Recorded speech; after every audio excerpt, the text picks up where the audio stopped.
Is it working?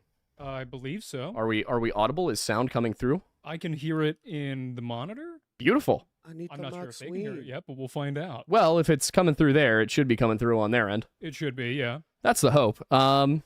Mic check 1 2. Yeah. For those who hopefully can see us right now, as you might be able to tell, we've upgraded. We changed things around. We put actual wood on walls. We built tables that are slightly off balance and probably could use a little bit of fixing. Yeah, I mean, I have pieces that we can use. Yeah, I think we just need to put like crossbars at the front, probably. Yeah, probably. Yeah, I'll probably fix it. But I'm looking at the screen right now, and it looks like we are audible and visible. Yep, and they said we can hear you fine. So, oh, that's beautiful. Could you imagine us doing a podcast with total technical changes for the first time and things go correctly? Yes, because we never tried to use this setup before.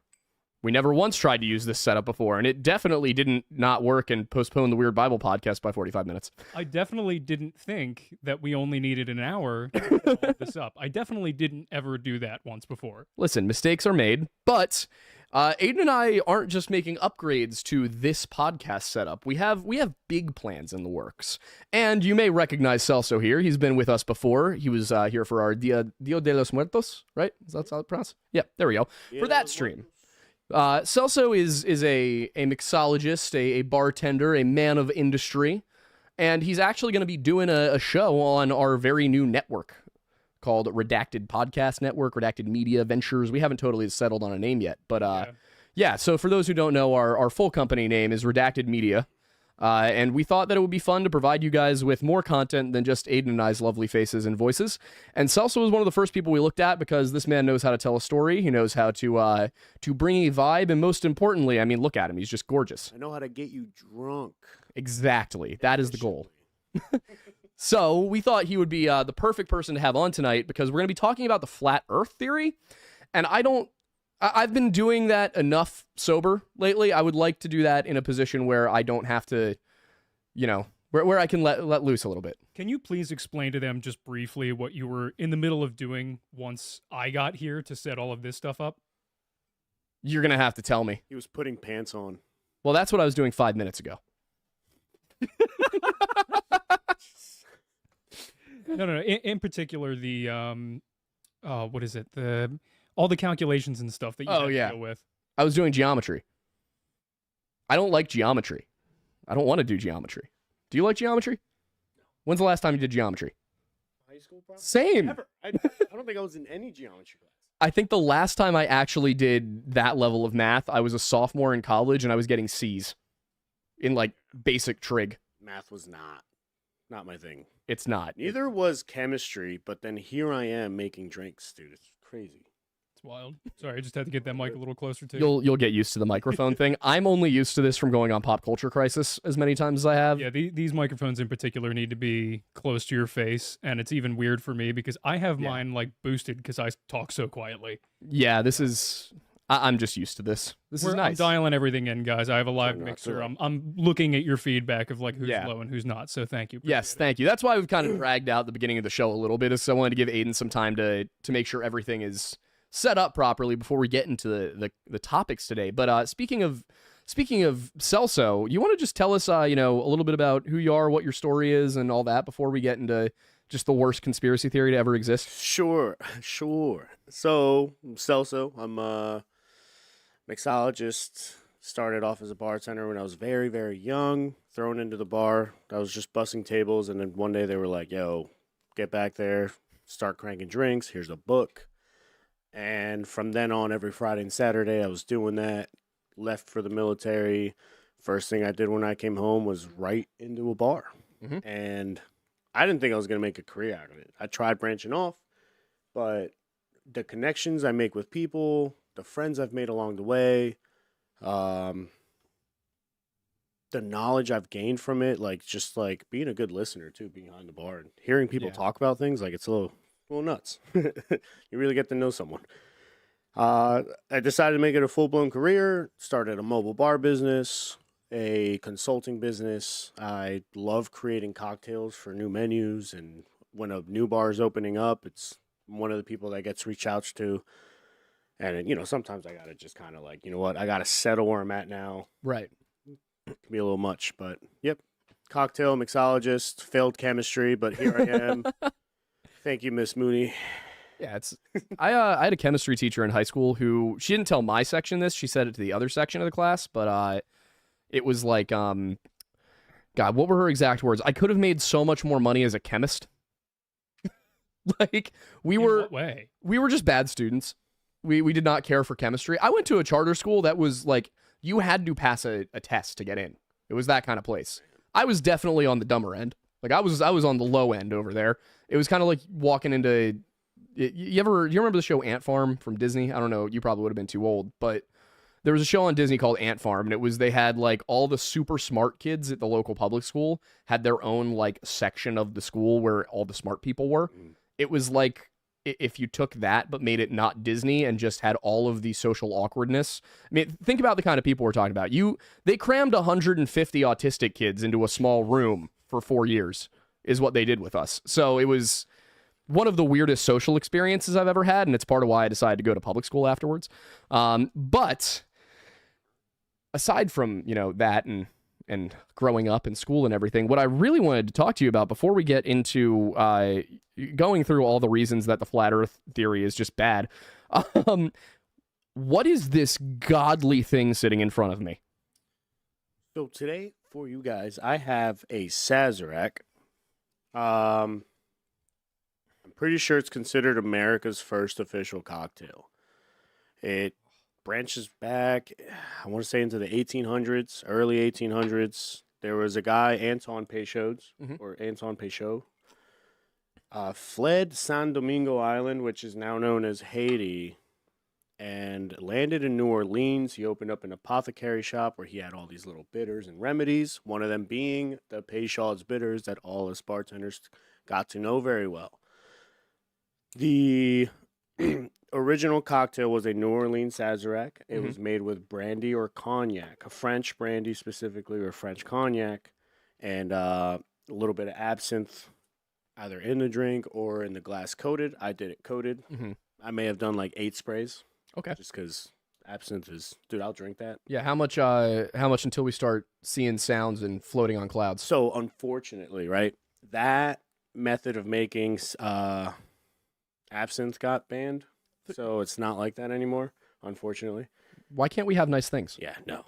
Sucks. Why can't I just drink my silly green drink and go to Mars? It's like the mezcal thing where people think you're going to hallucinate if you eat the worm. Never a thing. It was back then the Aztecs came across mezcal when they came to a lightning-struck agave field. And, of course, because no one was touching the agave has been, like, growing for over 20 years. That's how you got a good mezcal going. But it was burnt to a crisp, and they were left with this, like, gooey, syrupy mezcal-looking thing. And they would drink that and hallucinate. That was the way that you would hallucinate back then, too. That's how they got their visions and where to go. That's how they came across the Nochlitan. But yeah, so absinthe got outlawed to be made without the. That's no fun. But I don't know. Maybe we can test that theory tonight. I would. I would love to do some of the old school absinthe and then hit PJ Ryan's basement. Oh, dude, that would be tripping vibes right there. You want hands on it all over. You wouldn't survive. You would not survive. No, just like blatantly, you would not live to see the dawn. No, and you know what? That's kind of the goal when you go into PJ Ryan's basement. Yeah, that's but I go to get tickled, bro. I don't know what you talking. You're going down there for the tickle fights? That's what we should do. We should set up a fight club down there, but it's a tickle fight club. There basically is a fight club. It's just a fight to survive. Yeah, true. Wonderful bar. One of my favorite places to go. One Saturday a month. But we almost had an interesting scenario with them, but yeah, alas. Yeah. So what? Really quick, just because yours are made really with tasty. whiskey. Yours are made with rye. What is in That this? is how it became America's cocktails when it was made with rye whiskey. I made mine with mezcal because I like mezcal and tequila. Not to be stereotypical, I like the you know, if you get a good additive-free tequila or mezcal, you're not waking up feeling like shit the next day. You're actually feeling pretty good. So. Tequila gets a bad rap because of bad tequila. Yeah, like good tequila is like good whiskey in my opinion. Yeah, I hated tequila until I had one that was not like bottom shelf. Yeah, and I was like, oh, I get it now. Yeah, one of my college roommates, I went down to visit him, and his ex's dad was really into tequila. So when they were still together, he would get Alex all this really nice tequila. And I go down there to sit. We're like getting ready to go out to a bar or something. And he hands me a glass of really nice tequila in a Himalayan salt glass, like shot glass. I'm like, am I supposed to like shoot this? And he's like, no, sip it. Of course, for me, who's a guy, like I drink my whiskey on the rocks. I'm like, what do you mean drink neat tequila out of a salt glass? It was one of the best things I've ever tasted when it comes to alcohol. Really? You gotta sip tequila, you gotta sip mezcal. It's not a shot drinking thing. It's meant to be enjoyed. And yeah, like I said, you gotta watch out for those tequilas. I love when people come and they find me or they text me and they're like, yo, I'm at the liquor store. Here's what the shelf is looking like. Which bottles you picking? And I pick out like, yep, you know, the additive free, close enough. You know, if you're looking for budget price. And then they'll be like, what about Casamigos? That's when I hit the block immediately. I'm like, bro, why the fuck you calling me, man? Leave me alone. What are you doing? And I do want to quickly mention, because, you know, obviously Celso is joining the network with his own show. It's going to be Boozy Mixologist, right? Still? I didn't land on a name. You still haven't landed on a name? It'll be something with Boozy Mixologist. All right. And, you know, it'll be talking about the service industry experience as bartenders, servers, barbacks, even the chefs. Like, I just want to get people like that involved. And we all have similar stories. We all have nightmare stories. We all have great stories. And I think it'll be entertaining. And I think we were saying that for the first episode of the podcast, we'll probably have the three of us on that, considering absolutely. Both you and I have experience in bar industry. The serve industry. Yeah, you were a bouncer. I was a barback in New York. I got to take these off when I speak because it's weird, isn't it? Yeah. He said barbrack. You heard him right. We heard him say barbrack. Yeah. You can't get away from that one. Now that I can only hear one version of myself, so I was a barback in New York back when I was in college. Obviously, you were I almost said bartender. You were a bouncer. Why do they all start with B's? Also, one of my favorite things was in the Riley Strain video, I mentioned that I had been a bouncer, and there are a ton of comments on that video that are like just laughing about that. Because I don't know what it is. Maybe I seem really small on camera. Like, I'm not a huge dude. I'm 5'9". I'm 185 pounds. He would ask you politely to leave. He'd be like, can you just please? I would it was my job to go up and be the friendly, you know, hey, you should, hey, man, look, I think you just had a little bit too much. You're not in trouble. Like, you're not banned. You just need to leave tonight, you know. No time out, all right? You don't have to go home, but you can't stay here. That whole thing. The only thing that I can think of based off of that is the limited knowledge I have of bouncing from Roadhouse. Yeah. And I just think of Patrick Swayze walking up to you and be like, you're the cooler. Yeah. Yeah, basically. And that was the thing. Is like, I would go up and I would be the guy that tried to be I was the good cop. Yeah. You didn't want me to go get the bad cop, who was usually either Samson or Frank when I was here, or when I got to make me go get Trisha. She's not going to be happy about this, man. And when I was in college and I was working at Doggies, the guys you didn't want me to go get were literally named Brick and Stone. Damn. Stone is the one who made mustard gas, not once, not twice, but 3 times. Chlorine gas, sorry, and accidentally in the waterless urinal. Like yeah. Do you want to give that story? I think it's for another time. That'll be for his show. You can hear all of my fun bar stories when we go on Celso's. You know, because that is a time of my life that was different. But with all of that out of the way, with all of that now said, Celso, are you familiar with the flat Earth theory? I'm not like, I know what it's about. I know the people and all that, but I can't fucking break it down the way you guys probably can. So that's exactly what I wanted to hear, because he's heard some of it, you've heard none of it, and I'm just very excited to go through this because I want your guys' full thoughts on this stuff as it comes out of my mouth. Also, Aiden, keep me updated on time from time to time, because okay, we're currently at 7:20. All right, cool. So, but as we're getting into everything, I want to really quickly, the way that we've always done the show, but just because we're coming back after a hiatus, at the end of the show, the last half hour, 8 o'clock to 8:30, thereabouts, we do take questions. We do a Q&A session. That is all run through Super Chats. If there are questions left over after we finish the Super Chats, then we will take questions that we see in the chat itself. But if you want to guarantee your question gets answered, make sure it is a super chat in before 8 p.m. Eastern time. And we don't go by denomination. We'll answer anything over $20 first, but we don't go by denomination to see if something gets answered. Everything will get answered if it's a super chat. Let me save you the 10 cents now. And yes, I'm uncircumcised. I see it coming, dude. It happens every time. I'm excited for you to have a show. I'm very excited about this. We're going to get so silly compared to this show. Yeah. A hooded warrior. Yeah, for those of you who've been here for the last, almost 3 years, you know what the show normally is like, and you know how different tonight is. So, yeah, we're going to have some fun on yours. Yeah, this is going to be a good time. I can't wait to start getting him together with, Jody and Luke and having them all sit around going on each other's shows. Pantsless. I love that. Yeah, it's going to be a lot of fun. Throw that in there. Just Celso and the boys. We're going to have to bring you in for one of our drunk folklore or drunk history podcasts, and we can have you talk about, if you want to go through some of the Mexican history or talk about some of the alcohol history. I think we would have a lot of fun with that. But where we got to go today is we're going beyond the ice wall. We're piercing the dome.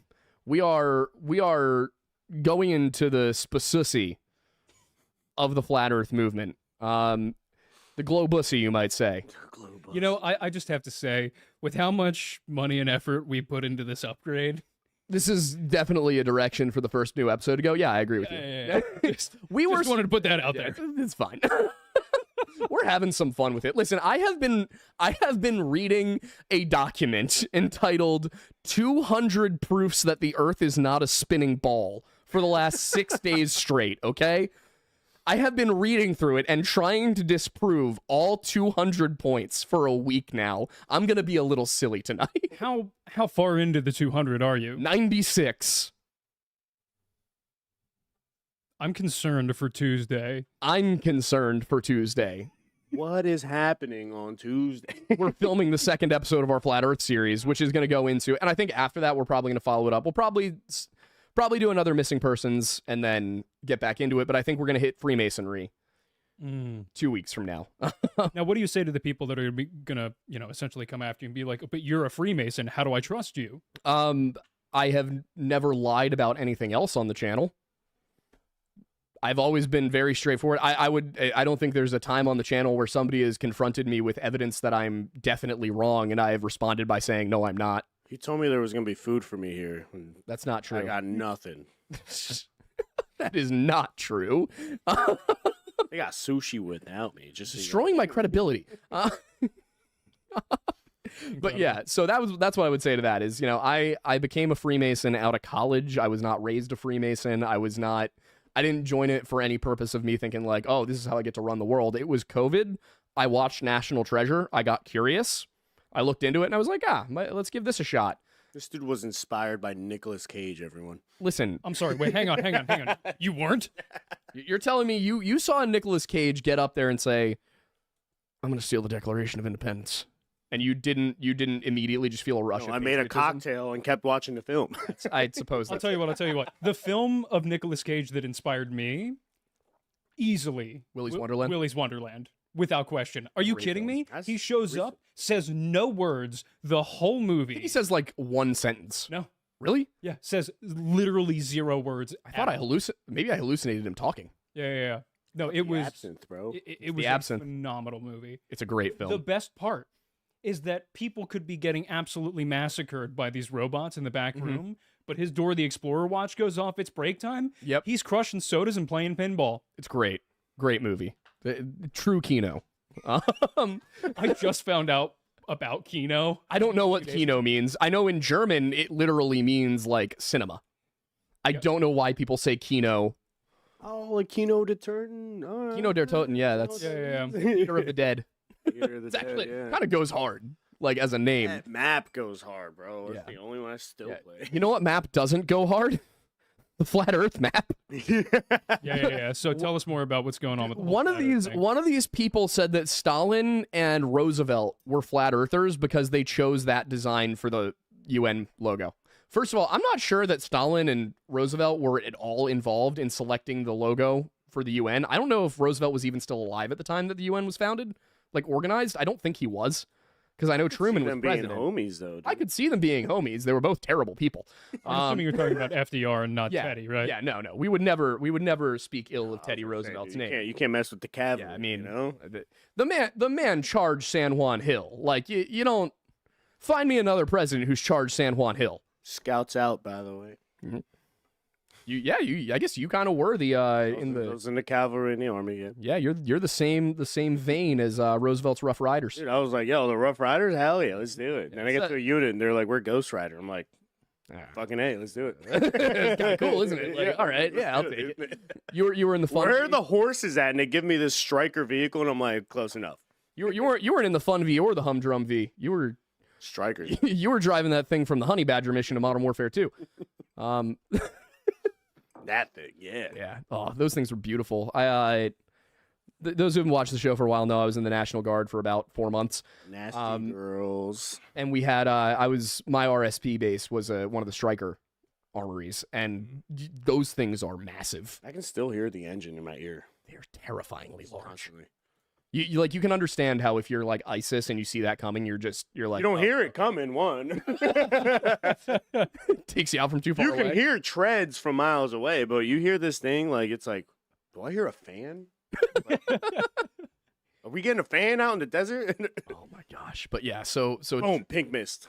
Gonna make a strong attempt to stay on topic for the remainder of the program. No, this is me. This is how the show usually is. We're at 7:27, so you've got a full half hour. Good, a half hour of being focused. That's about all I can give you guys. So I'll start by asking this.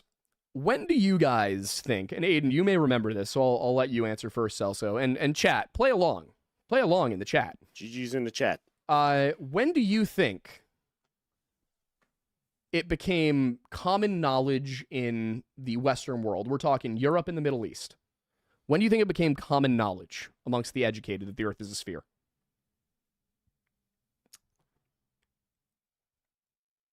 Just take a guess. I'm thinking like, what was it? Who was one of the Greek philosophers that were like looking into the sky and noticed planets and shit, and he was like, yeah, that's probably what we look like too. Yep. Yeah, you're actually spot on. It was it's believed that the first person to theorize it was Pythagoras around the 600s BC. Sounds like a Skyrim 5 or 600s bro. BC. Yeah, he does. Sheogorath, Pythagoras, same guy. Yeah. So Pythagoras around 500 BC theorizes that the Earth may be a sphere. We don't have it written down anywhere. He also theorized that A squared plus B squared plus C squared, or no, equals C squared. Equals C squared. We actually we were just using that earlier to attempt to debunk one of the 200 one of the 200 proofs. Yeah. It's like 4 of the 200 proofs, actually. A lot of the proofs are like the same concept repeated 10 times. So it's more like 20 proofs, but it's a pain in the ass. I only go for that 40 proof. You know what I'm saying? So people started to figure out the Earth is a sphere around the year 500 BC. Plato comes back around the year 400. I meant 80 proof, by the way. Sorry. Plato comes back around, the 4th century BC. He goes to Italy to study in a Pythagorean academy. He comes back, sets up his own academy in Athens, and he starts teaching people the Earth is round. And they're like, Plato, how do you know this? And he refuses to elaborate as far as we know, because he didn't leave anything behind. Aristotle, his protege and Alexander the Great's tutor, he comes along and he's like, I know it's a sphere because if you go to Alexandria, there are stars you can see that you can't see from Athens. And so he put that forward, and everybody's like, okay, Aristotle, that's baller, I get it. About 150 years after that, a guy named Eratosthenes comes along, and he's like, you know what, I want to know how big the Earth is. And Aristotle theorized, I think it was about 450,000 stadia, or about 45,000 miles. Eratosthenes takes a shadow in Alexandria and a shadow in Syene and figures out that it's 252,000 stadia, or about 25,000 miles. He was right. I also love the bit where I hope you appreciate the fact that I put the Carl Sagan segments in there, but that he figured it out by sitting in a library and reading something about a well that didn't have a shadow on one day of the year, and he was like, I think I could use that. Yeah, you sit there and you think about these people and you're like, man, that person would have been bullied in high school today. Like, So, speaking of school and just this whole thing, and it brought back this memory I have, and I don't know if it was first grade or second grade, but I'm pretty sure my teacher may have been a flat earther at that time. okay. Because she kind of ended the Christopher Columbus note on he fell off the edge of the earth. Wait. I'm sorry. I learned that Christopher Columbus fell off the edge of the earth. And then it was years later when I'm like, no, this man fucking had syphilis and shit. Fucking llamas. All that. Wait, your teacher said When I learned about Christopher Columbus the first time around, she said he fell off the edge of the map, the edge of the world. that's I'm like literally like I was like, holy shit. this was Reading? No. Oh no. Muhlenberg. Oh, okay. Shout out Muhlenberg. So still Berks it County, still Berks County, tracks. Berks- It still tracks. We're only about 10 minutes from Reddit, you know. Yeah. Good Still lord, public man. school. I have to say, I was never aware, or I was aware that Earth is round, specifically a sphere.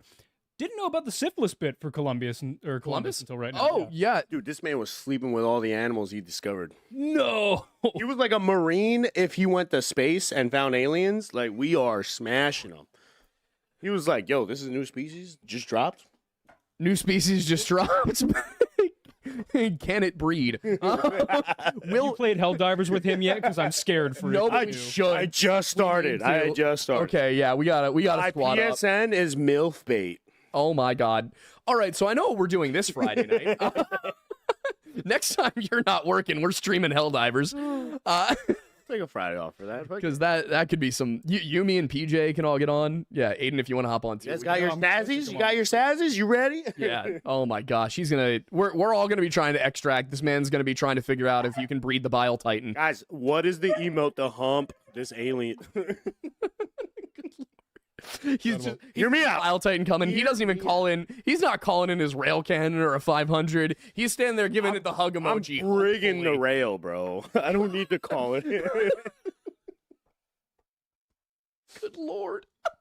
Guys, So anyway, Welcome back to the I'm Lore Lodge, glad everybody. you brought up Columbus though, because that one was really messing with me. As I was going through, I was like, where does Columbus factor into this? Because Columbus's problem was not that he thought the Earth was flat or that he thought that there wasn't a landmass there. It was that he had heard there was a landmass to the west. Europe actually just kind of knew there was a landmass to the west since 1000 AD. no, I think the people he was trying to get funding from to get this voyage going were like, you're going to fall off. So do you want to know where that myth comes from? Hmm. Washington Irving, Mm-hmm. the Headless Horseman writer. He wrote a biography of Christopher Columbus back in like 1828. He made up almost everything.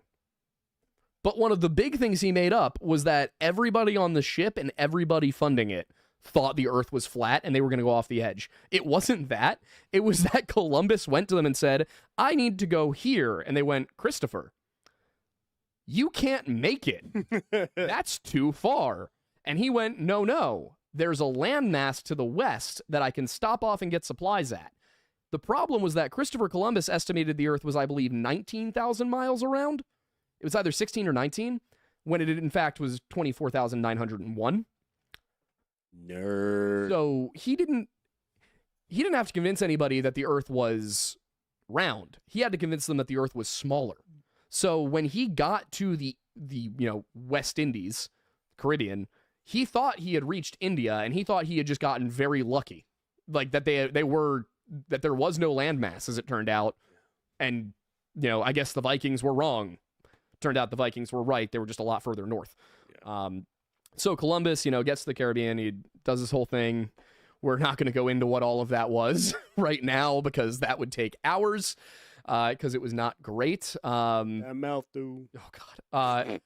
Columbus, comes back and he brings back many things with him. He brings back news of this new world and things like, the various plants that grow in the Caribbean, and there's people over there, and they don't look the way I expected Indians to, but we'll call them Indians anyway.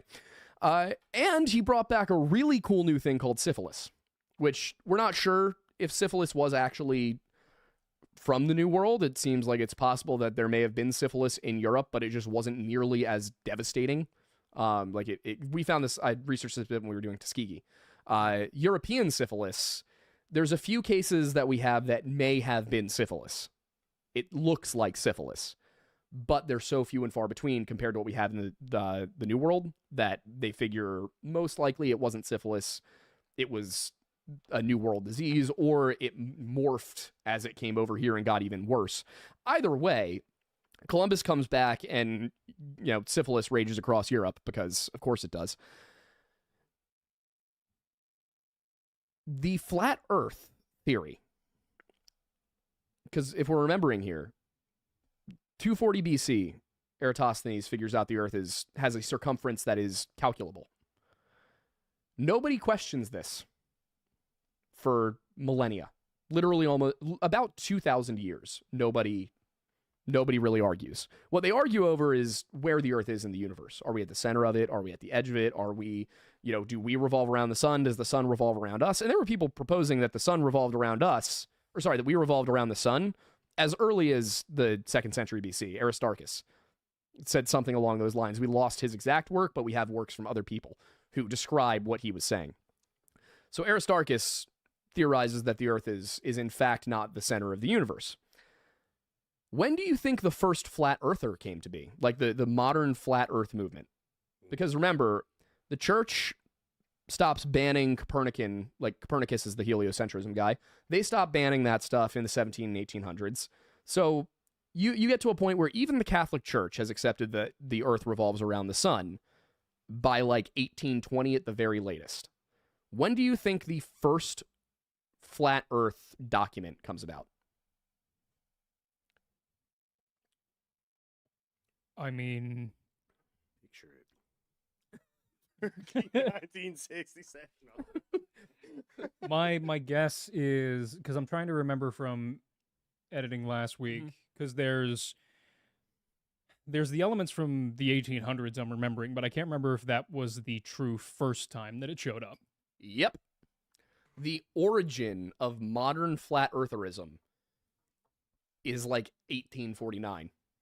This guy, Samuel Rowbotham, or Rowbottom, I guess. Somebody corrected me in the comments. I guess it's Rowbottom, which is worse. It's a worse name than Rowbotham. I would much rather be Rowbotham than Rowbottom. But where he sets up a telescope 8 inches above the water line in the canal. So it's a flat plane of water. Flat. He then has a rowboat row away from him for 6 miles, and he observes that at no point did the rowboat go beyond the curve. It didn't dip. Now, keep in mind, we're talking about 6 miles. It's not very far, and the telescope was only 8 inches above the water line. About 20 years later, a guy named Alfred Russel Wallace, a scientist, surveyor, goes and he repeats the experiment. But instead of putting the telescope 8 inches above the water line, he puts it 13 feet above the water line. He then puts 2 poles also 13 feet above the water line, and then he views them through the telescope. The first pole, the pole closest to him, is higher up in his field of view than the second pole. It is below, which, of course, proves that the Earth has a curve to it. That is straight up proof of it. There is no way to deny this. I may have just missed that, but what was the distance between the poles again? 6 miles. Okay. It might have been that the first pole was 3 and the next one was 6. It might have been at least 4 laps around the track. Yes. At least. So this Alfred Russel Wallace guy, he proves without a shadow of a doubt that the Earth is in fact round, spherical, curved. The reaction from the early flat Earth community, keep in mind, we're talking about maybe 50 people total in 1870. The reaction is to say that the experiment didn't matter. There was no refutation. There was no argument. It was just, he's wrong. Sounds like some flat earther shit would say, dude. Like, yeah, exactly. Yeah, I mean, I'm just trying to get the understanding of like how it would even remotely be irrelevant, considering it's in direct line with everything that they were trying to prove or disprove. I think it boils down to Rowbottom was not a a scientist by any stretch. And I'm not saying that only scientists can do science. I'm just saying that, like, he did not follow the scientific method. He did not set up a replicable experiment. He did not try it multiple times. He did not see if he got the same results over and over again. He set up an experiment. He did it once. And then he said, these are the results. And then when somebody replicated it and found different results, the reaction was not to replicate it himself more times. It was to say the guy was wrong. Now, what he did do was he set up multiple different experiments, but all of them had the same exact flaws of not accounting for atmospheric refraction, not properly doing the mathematics to see where something should be.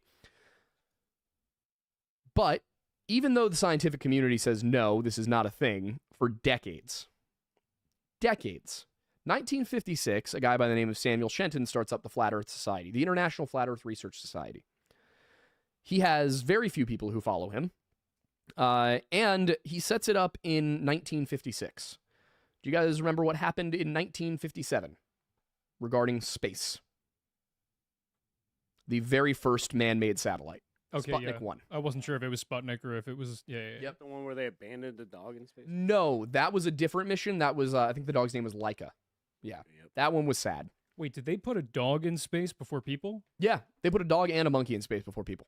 I knew about the monkey. Yeah, I didn't the know Russians, about the dog. the Russians put a dog up there. We put a monkey up there. I think we brought the monkey back. Well, at least we brought it back. Yeah, they did not bring the dog back. They gave the dog poisoned food. I now understand why the Cold War went on as long as it did. Didn't the monkey eat the dog? No, those were different missions. But also, okay. Okay, yeah, no, those. I don't know. Maybe they sent a monkey up and a dog together at some point, but the one I recall was that it was, oh boy, Ella. It was a dog and then a monkey and then a man. The Russians did beat us into orbit. We put up an orbital mission 10 months after they did, but and I believe the Russians also actually beat us to putting anything on the moon. They beat us to a moon landing, if I remember correctly. But they did not beat us to landing people on the moon. Ella, you are just is your goal to destroy something tonight? Okay, you're leaving. Goodbye. Yeah, I wasn't sure if the wide would show her or not. I don't know. Probably. It was It's a little fine late, if it but does. She's cute. She's a cute dog. She's roaming around. She's just managing to. Oh, please don't knock over the guitar. She's just rubbing up against every tripod and desk that we have. She's making a point of it, in fact. But yeah, so, but that's all the stuff I went over in the video, you know? That's the stuff I talked about on Friday. Oh my God. Oh my God, it goes deeper. Also, just in case Mark Sargent happens to be watching this because you commented on the video we posted, come on the show. We're happy to debate you. I am not concerned about losing. Like just to put it out there, I am not worried. I just have to say, Kat is flaming us in the chat right now. Why? Saying that we didn't know about Laika. I knew about Laika. No, me specifically, Oh, okay. I guess. Apparently, I'm going to get yelled at after this. Get him. Oh boy, yeah, it's that's a sad one. That's a sad story. But yeah, so we get to the moon. We're gonna do the moon landing. Don't worry. I think it's 55th anniversary is coming up. Yep. We're covering it this July. Like we're gonna get to it. Don't worry. We do appreciate all of the comments, though. Simply Yeah, moon. I will say, I firmly believe we landed on the moon. I am willing to be wrong on that. The moon is not real. That is one that I am willing to accept may have been fabricated. Not because I've seen evidence that it was, but I just don't trust the U.S. government, and that is absolutely the kind of thing we do to get ahead of the Russians. The only way I will accept us doing a moon landing video is if the moon's haunted meme makes it into the video somehow. Moon bears is getting referenced. Nice. Yeah, we will talk about the lore of the moon bears. You know, it's very important. Will Glizzy Bear make an Oh, appearance? Glizzy Bear will make an appearance. Have you seen Glizzy Bear? Oh, we got to show him Glizzy Bear We at gotta some show him point. Glizzy And Bear. Gritty Bear. Yeah, Gritty Bear. Gritty too. Bear goes hard. Yeah, Gritty Bear. Gritty Bear is a baller. The bartender. Yeah. But so, really quick though, I'm curious. Thoughts on the moon landing? Being a military man. There's no moon. There's no moon. What is it? Not a The moon doesn't That's a exist. space It's a station. giant piece of cheese. They slapped on a projector and was like, "There's your fucking moon, guys." Yeah, but So what- do you what think kind there's of no moon? Swiss. I believe it. Yeah, I buy it. The moon is Swiss. You guys probably think birds are real. Like what? No. The birds definitely work for the government. Oh, the birds are working for the government. Dude, we went. Okay. I will say, you know what's sad? You know what's sad? What? The reason pigeons are such a problem in cities is because they used to work for the government. Yep. And then They were messengers, absolutely. and then just like most veterans, they were put out onto the street and not cared for by their former masters. This is an argument and a hill that Cat dies on every time we go into a city. What, the pigeons should not be treated poorly? Exactly. Yeah. They used to work for us. We deserve. used to have a great relationship with them, and now we just cast them on the street as if they were nothing. Imagine if we just suddenly decided dogs weren't a companion and just put them out on the streets and started treating them like rodents. Like it would be horrible. Yeah, it'd be terrible. Yeah, we bred these things and then we got cell phones, or not even cell phones. We got like the telegram. Bringing Tamagotchis back. There's a story of a pigeon in World War One. It might have been in the Argonne Liberty Division. I think it was them that they sent a carrier pigeon out requesting like help and explaining their situation. They were surrounded. They were having artillery dropped on them. Their supplies were accidentally dropped across enemy lines. Oh wow. I think it was them that sent a pigeon. I might be mixing this up with something from earlier in World War II or World War One. But the pigeon, when it arrived at the like main camp, was like missing a leg. It had one of its wings had been shot. Like this pigeon should not have still been going, but it did, and it got where it was supposed to go, and it delivered a message and got these men saved. Motherfucker better got a Medal of Honor. Exactly, and we're sitting here with like looking at, we're in cities and we're like, ew, pigeons. Like, no, give it the bread. My grandfather served this country. Okay, but now I'm just imagining the pigeon that's like, I would have joined up, but I would have punched the drill sergeant. Oh my He's god. got a pigeon who's got like a skull in an American flag with a cross through it. Like he's got a Punisher skull on the other arm. Oh boy, he drives a Chevy. So I completely lost track of where I was. He drives a Camaro. I drive a Challenger. I do. Hey, fair enough. So where was skipped I? The military service part and went right to the muscle car. Yeah, where was I? Oh, we were just getting into space race. Right. Flat Earth. Right. Yes. So time check, it is 7:48. Cool. The Beautiful. bartender I've hasn't got been around to get my drink order. Getting a little antsy here. I got 12 minutes to go through how things went off the rails between last week and the video that's coming out this Friday. I started looking for the modern flat earth stuff, and the problem is after 2001, when Charles K. Johnson, the last president of the International Flat Earth Research Society, died.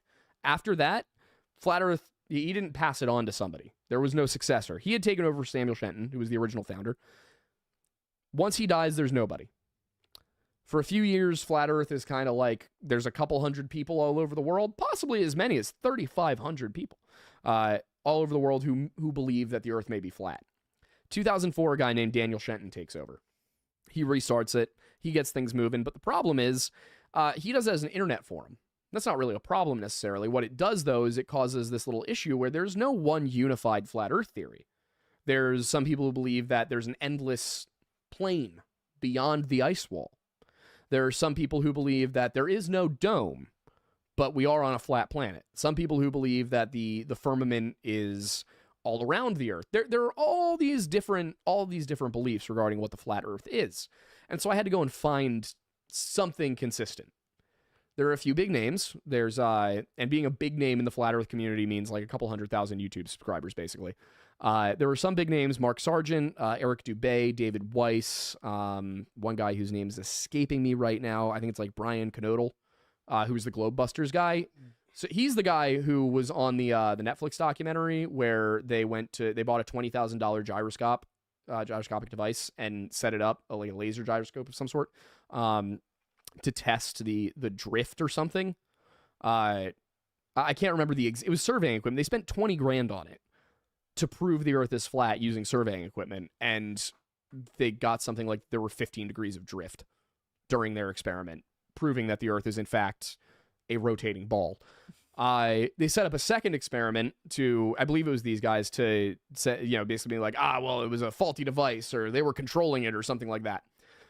Set up a second experiment. Very simple. They took a light, and they set it up. I think it was, I can't remember the exact distance, but they set up a light across a space from another light.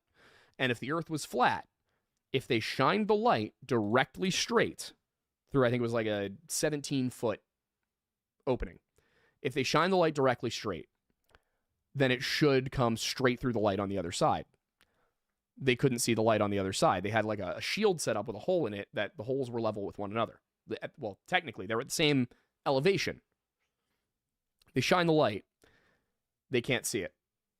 So they raise it. They say, raise it up to 23 feet, which would be where it should be if the Earth is round. They saw the light.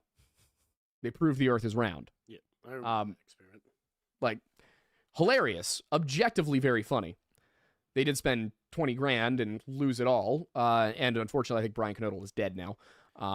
My biggest question is, those individuals, after they did that, did they change their views or did they double down? From what I understand, they did not change their views. Yeah, which is why I'm at this point where I'm like, to be a flat earther, you have to be either entirely ignorant of the facts, unable to comprehend the facts, or extraordinarily narcissistic. Like, to the point where you can't possibly believe you could be Keep my wrong. mom out of this, please. Jesus. Either that or just like willfully being disingenuous. Yeah. Well, there's the grifters too, of course. Yeah. I'm not sure how many of them are grifters at this point. Like, everyone I see, it seemed like usually you can figure out when somebody's trolling. Well, it seems like a lot of people who started out as trolls in like 2013 got too deep into the bit, and now they can't get out of it. Exactly. Like, it's just that they're stuck. There's no way out. Like, and I think a lot of them just started to believe it, because the thing is, as I was going through it and as I was looking at these proofs, and again, we're going to go through all of the proofs and why they're nonsense in the video on Friday. As I was going through everything, I'm seeing over and over again the same exact mistakes. And like I said, there were a bunch of different people, and I realized that it was going to be like Tartaria, where no matter who I chose, somebody was going to come along and tell me, oh, well, that guy's a crackpot. Who you should be listening to is so-and-so, knowing that I'm not going to take another week of my life to debunk largely the same series of misconceptions. They did it with Robert Sepper, and instead of making a second video on it, I just went on my personal, the Aiden Mattis channel, and I did a reaction stream going over his stuff, and I was like, okay, this guy has no idea what he's talking about. Here's all the things he gets wrong. I didn't even actually have to look up resources for most of it. It was just the kind of thing where you could be like, well, I mean, he's missing this, and this is how all of these things connect. Big nerd energy. Exactly. That's my job. He knows his stuff. I am a nerd of the people. It is my job to debunk the nonsense. So I picked this guy Eric Dubé because he has the most written materials. I have one in my bathroom. Oh, that's a bidet. Hey. You know what? It was a good one. I love that. That was a good one. That was solid. That's my bed. Yeah. So I picked Eric Dubé. And I want to say this right now, before anybody comes after us for it for Friday's video. I knew that, and I say this in the video, it's in the script, no matter who I pick, you guys who are on the flat earth side of it are going to come after me and say, oh, well, what about this guy? And what about this guy? And, well, this guy's wrong about this, and this. You should be looking at this person. I am wholesale right now. I'm using Eric Dubé. Costco. Yes. But I want to say right now to any flat earthers watching the video, open invitation. I will take any and all comers from that community. Not if you're. I'm not gonna. Obviously, Come on, him, bro. Come at him, bro. I'm not gonna take random people who I can't see their former work. But if we're talking like Mark Sargent, Eric Dubé, David Weiss, any of these guys, if they want to come on and discuss and debate this topic, you have an open invitation right now. This show is here. You are welcome to come on. Him. Come at him. You are welcome to come on, and we will go through this. I am very confident that you will lose, and that's not me being arrogant. That's me being like, I've been observing the facts, and I know precisely where you get things wrong. So, I mean, this is not to toot my own horn, but I will say this much. There is probably no bigger platform you can get on to espouse your views than this one right here, if you're a flat earther. Except for maybe Netflix. Well, in terms of people who are going to take them and not edit their words. In terms of a live show where you can sit down and have a debate that will not be edited, there's probably no better platform than this one right here. So if you want it, come get it. That's what I have to say on that subject. But as I was going through Eric Dubé's stuff, I noticed a few main things. There are very few logical steps. It is, I've observed this. I will not question anything about it. I will not seek confounding variables. I will not try to figure out if maybe I've misconstrued something. They see it, they go with it. Dude, your assertiveness right now has me bricked up. Shit. Oh my god. You should do like smut book reading. You know what I'm saying? People have requested that I write some for them. Not kidding. Write it? Yeah, when I was in college. And audiobook recorded. Remember in college I was writing a lot more, like fiction? I sent it around to a few friends of mine, and a few of the girls were like, I really like what you're doing out of curiosity. And I was like, read my Sarah J. Maas book for me. I was like, I will not write that for you. But I thank you for asking, I suppose. That reminds me, I still haven't finished the fan fiction about us. Oh yeah, there's yeah, there's a Lore Lodge fanfic. I gotta get in on that. Hey, it's not bad. It's not smutty. It's Wendigoon's in it too. Yeah, from what I remember, it was sweet and it was fun, and it was the three of us get lost in the woods. There's apparently multiple endings where I think one ending you and I both die, and one ending Wendigoon dies. Well, here's about me experimenting and unzipping my pants with the Wendigoossies. Yeah, they do That's that. a new They one, do yeah. that in the live chat every week. Yeah. The cool thing about whatever this fanfic was, and I'm sorry, I can't remember who it was that wrote it or where it is because I'd love to finish it. But the weirdly weird part was that I read I think it was the first 3 pages, and they got our personalities so. Oh yeah, accurate. it was spot on. Yeah. It was like, it literally, I'm reading it and I'm like, did we have this conversation at one point? Like 2 dudes that look like you, salt and pepper only. Excuse you. I am spicy white. I am Italian. I like mayo. I have red chili in the pantry. And I use a couple pinches of it with some meals when I'm drinking milk. Faith, if it was you who wrote it, was. do you mind emailing it? It was Faith. Can you email it again to the Lore Lodge? Because I don't know where it ended up, and I'd love to continue reading it. It was her, yeah. But yeah, so as I'm looking through everything, anyway, to get back to the topic at hand, as I'm looking through all of Eric Dubé's arguments, what I was coming to realize is this guy, I mean, for example, there's a series of photos that we go through that are allegedly of islands in the Mediterranean. The photos are, they are of islands in the Mediterranean. The photos are allegedly taken from the city of Genoa at 70 feet. 70 feet of 70 feet of elevation above the water level. I got through it and I was doing the math and I was coming, yeah, okay, well, actually, you haven't proved this was taken from 70 feet, and there are places in the immediate vicinity where you could take it from 1,400 feet, at which point this stuff would in fact be visible over the curve. And then I looked a little bit closer and I realized he was wrong about what city. If you draw a line on a map, you take the vector and you check it out, what you find is that the order in which the islands appear is impossible if the pictures were taken from Genoa. They have to have been taken from further south down the coast, much closer to all of the islands, hence why all of them are visible at 1,400 feet, and none of the pictures were taken at 70 feet. That's just kind of like a little hint at what we're talking about here. This is a guy who, part of the reason I wanted to pick him also is because it's hard with a lot of flat earth groups. Ooh, buddy.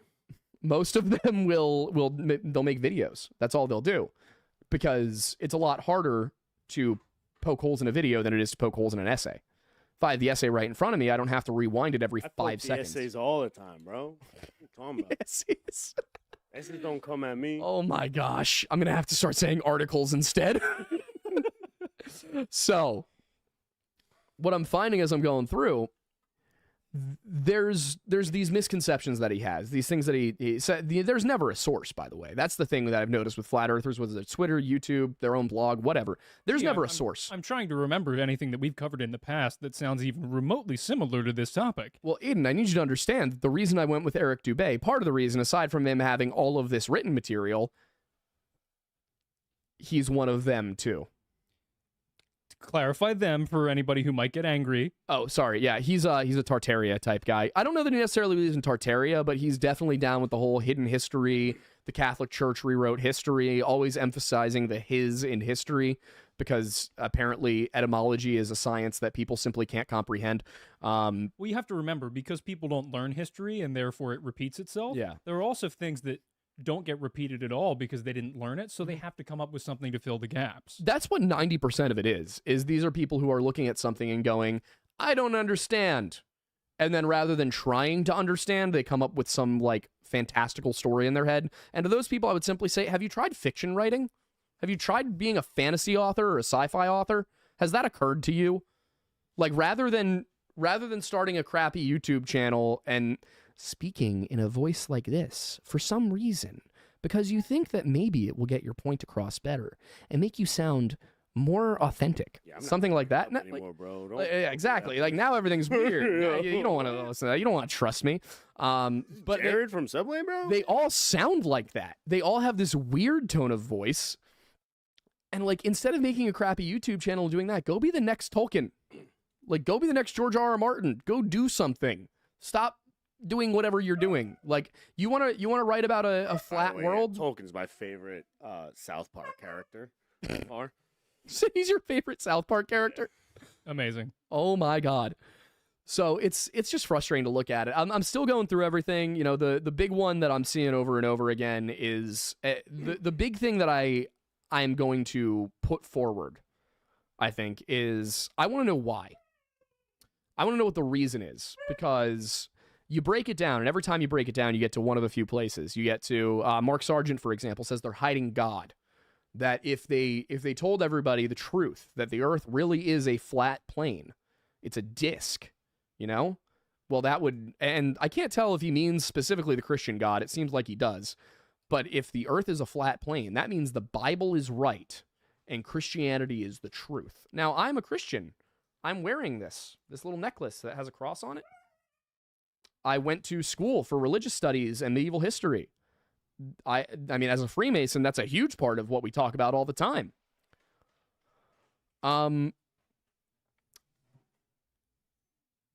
forget where I was going because Ella barked. Yeah, I know. You were essentially going along the lines of the fact that they were going to say that if the right. Earth exists, then it proves Christianity, yada, yada, yada. I can firmly tell you guys, at no point in history did Christians by and large believe the Earth was flat. The Bible does not at any point explicitly say the Earth is flat. It gives a cosmology that may or may not be intended to be literal, but even that cosmology does not say the Earth is flat. There's a lot of symbolic language like the four corners of the Earth, but of course, what a lot of these people don't do is they'll read the KJV or something like that, which is I like the KJV. It's a nice Bible translation. It's very pretty, It's pretty dope, bro. They did a lot of good stuff. Beautiful language, but not the most accurate translation there is. Very accurate for the time, not accurate today, because we've got older sources. We've got better Hebrew. You know, we've got more complete documents. They didn't have to mix and match so much. They didn't have to rely on the Greek so much. Go for the real Hebrew, the original stuff. So the idea that if the Earth is flat, it means that the Bible is true doesn't line up, because the Bible doesn't say it's flat. There's certain, like, four corners of the Earth is better translated as four wings of the Earth. Now, what does that mean? The Earth has wings? Somebody made that joke in the comments. They were like, you know, four corners. It's Red Bull, bro. Exactly. It's like, okay, what now? So if you dig really deep down into the biblical argument, the Bible doesn't say the Earth is flat, and, you know, if you take that part of the Bible that literally, then there are a lot of other things you have to take extremely literally. The Israelites probably believed the Earth was flat because they had no frame of reference to not believe that, and the Bible doesn't explicitly say it's round either. But the point is that the Bible doesn't say one way or the other what shape the Earth is. There's other arguments too. There's that it's hiding the free energy technology, because in 1954, apparently, a document came out that said that Antarctica is, you know, full of free energy resources. Now, I read that and say, if that's true, I would imagine what they meant was oil, you know, like oil, probably. What are you guys laughing about? Because when I was busy looking at the super chats preparing for the next segment, I saw out of the corner of my eye a little hand just kind Snitching of on me, sneak over here, and then as soon as I turn back, he's looking at me like Archie, just like, Oh my god. Bro, Here, how'd you Amanda. like your drink? Amanda, I think she has the dogs in the other room. For might have the dogs in the other room. Yeah. would you be just the best girlfriend of all time and bring me the Traverse City whiskey? Oh shit. Amazing. It's good stuff. Anyway, so as you're wrapping up the flat Earth before we get into question time, because it's 8:06, one person did ask if you could talk about the firmament, which I know you talked about a little bit at the end of last Friday's video. But yeah, I'd love to hear you discuss that in a little more detail, because a lot of the things that I see about the firmament online are like the TikToks that come up of SpaceX rockets launching into space, and there will be like, a large expulsion of, burnt off Gases, hydrogen yeah. and things like that. And then everybody in the comments is like, oh my God, they just broke through the firmament. Or like, Meanwhile, it's got a live stream on it, and you can watch the whole time as it's going into space. So just really briefly, the firmament, the term, also, this was, I wanted to pull this one out because this was sent to us by one of our viewers. Oh, nice. Yes, I think it was Ryan Whitcup sent us this guy. It is so tasty, so I'm going to pour some for you guys. But so the firmament, the term firmament, obviously is not in the Hebrew, because the term firmament is not a Hebrew term. Thanks, sir. The term in Hebrew is rakia. And what rakia means is expanse, or technically comes from, it's the verb form of a noun meaning to expand. Cheers, fellas. Cheers, fellas. Thanks for having me on. Of course. That's not tasty. Oh, yeah, that's nice. I like this one. Very flavorful, very good on the rocks. Oh, I believe a little mellowed. Ooh, good stuff. Firmament comes from rakia, but firmament in English comes from firmamentum, which is Latin. The Latin firmamentum came not necessarily from rakia, but stereoma, which is a Greek word. Stereoma was the Greek translation of rakia. So if you're saying firmament, when you translate your Bible, English firmament is translated from Latin firmamentum, is translated from Greek stereoma, is translated from Hebrew rakia. That is a lot of translation. If you just translate directly from Hebrew to English, you get expanse. That is also, firmament as a term does not mean dome. Like, that's just not what it means. And remind me again specifically what was the original Hebrew word again? Rakia. Rakia. So remind me again, because I know this was something that you brought up. I don't know if it was to me directly or if it was in the final video. But rakia, sorry, I don't know why I rolled the R there. It's okay. It's okay. You're next to me, dude. You're rubbing off on us, and not in the good way. But there are other usages of that word in the Bible within different contexts. Can you remind me what those contexts are? They usually are like spread out the heavens, hammer out the earth, things like that. It usually is like spread out. It's translated as spread out, hammer out, stretch out, things like that. Not once does it actually refer to a dome. Never. It's the expanse, the heavens.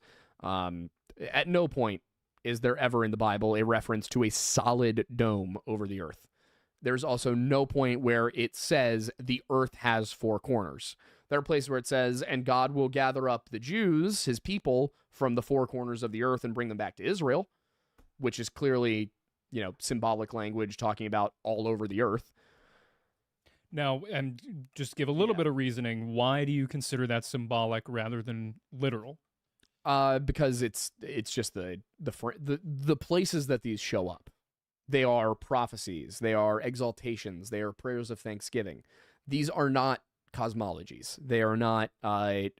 It's not Jesus standing on the mountain and telling the apostles, "Verily I say unto thee, the earth is a flat plain with a dome over top." Standing on business. It's Old Testament prophets saying, sometime in the future, God will gather the Jews from the four corners of the earth and bring them back to Israel. So there were moments or elements of the Bible in which metaphorical or, for lack of a better term, pretty language was welcome. If you talk to anyone from an apostolic denomination, that would be Lutheran, Anglican, those kinds of churches in the Protestant sphere, that would be Catholic and Orthodox in the more organized traditional sphere, you're not going to run into a priest, a deacon, even a preacher in the Protestant ones who's going to tell you that the Bible says the earth is flat.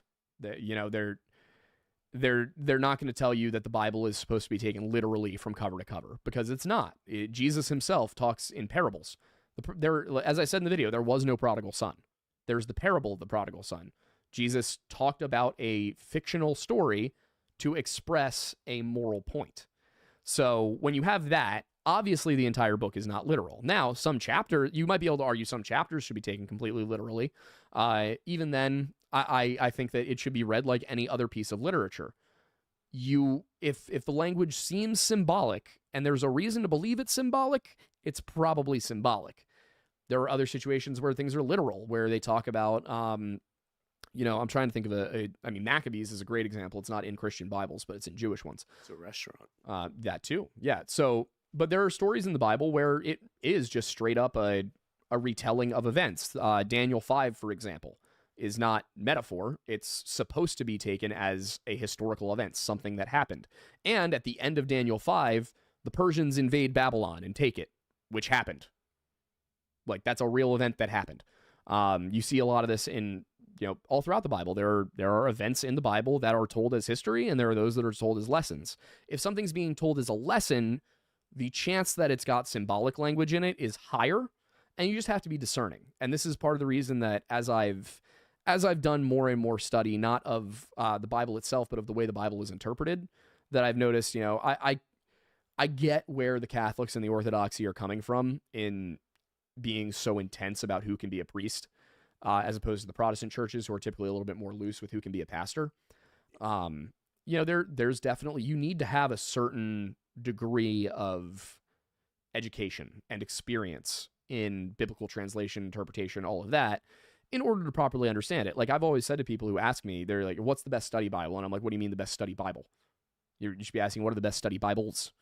What's the best commentary? What's the best concordance? And that's why if you look on my shelf over there, you know, you can see it on the recorded videos sometimes, but there's I don't think we can see it right now. You can't. There's a KJV Red Letter Bible. There is a Moody's Bible Commentary. There is a Strong's Concordance. There's a Ryrie KJV Study Bible. And there is an interlinear, which is a direct and a KJV. It's direct for the Old Testament, KJV for the New Testament.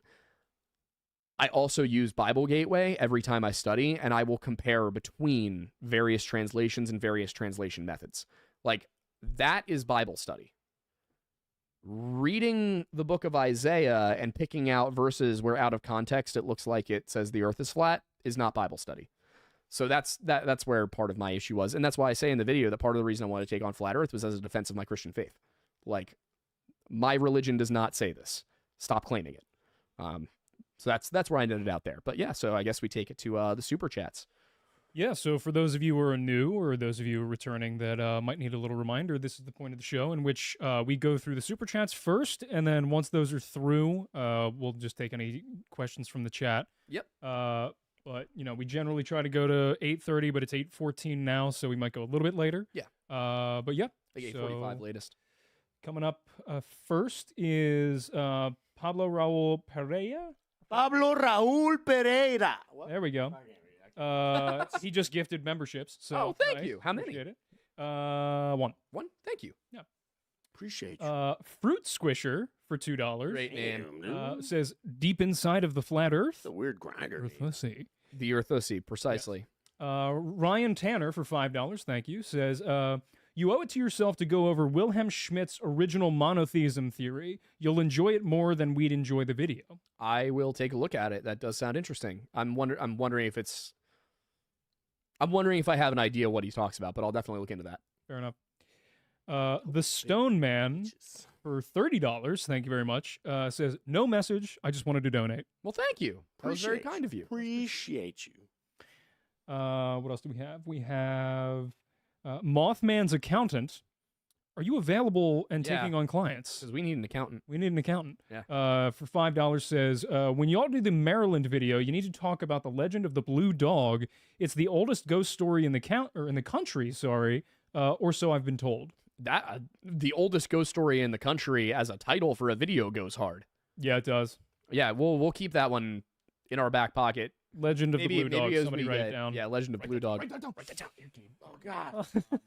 Yeah. Erased all my notes. I'm good. No, I'm keeping your alcohol notes. I want to know what you know. What was it? It was the Legend of the Blue Dog.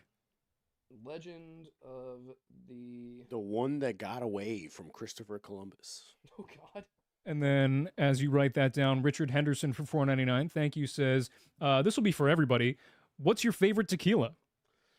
Ooh. Right now, I am a big fan of a tequila called El Tesoro, which translates to the treasure.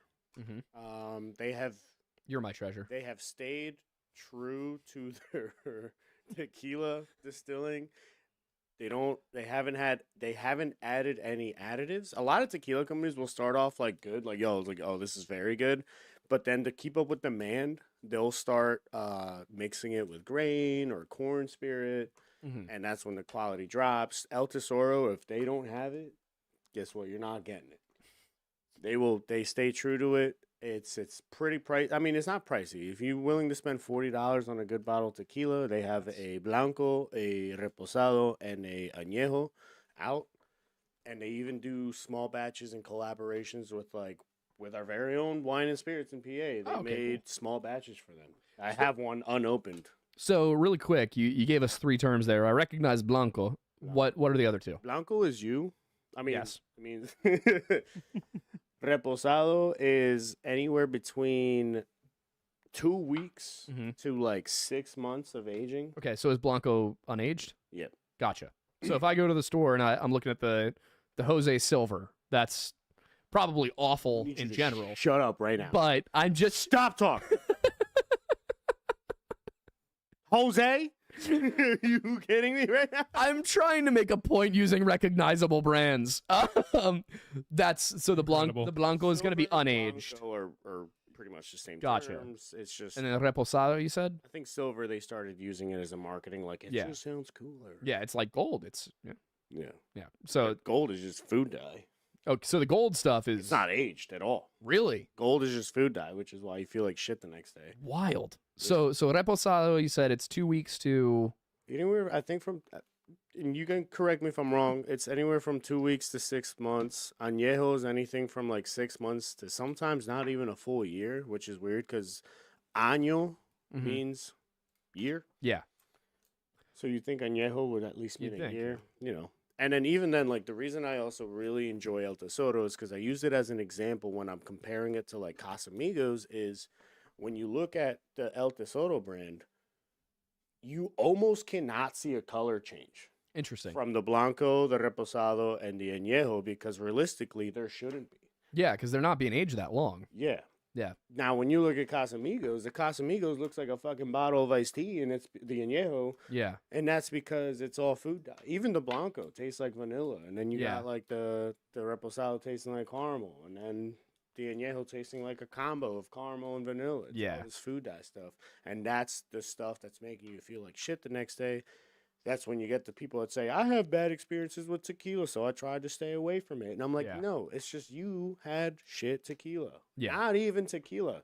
You can look at some bottles, and it'll say, like, just Blanco. Or and then in fine print, it'll say grain alcohol mixed with tequila. Or tequila flavored something.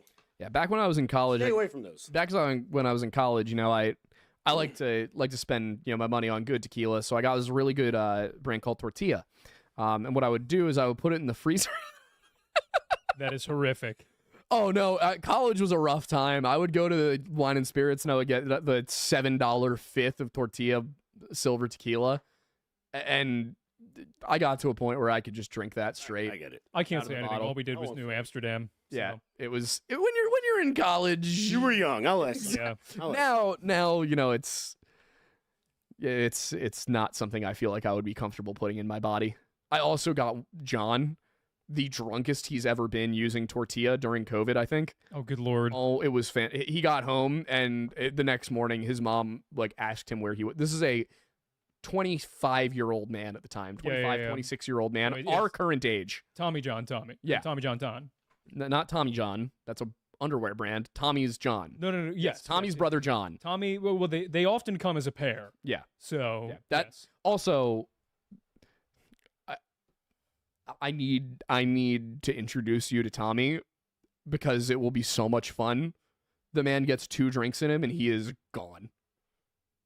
Like you will have so much fun with this kid. he is something when he's drinking. I don't think we've ever like.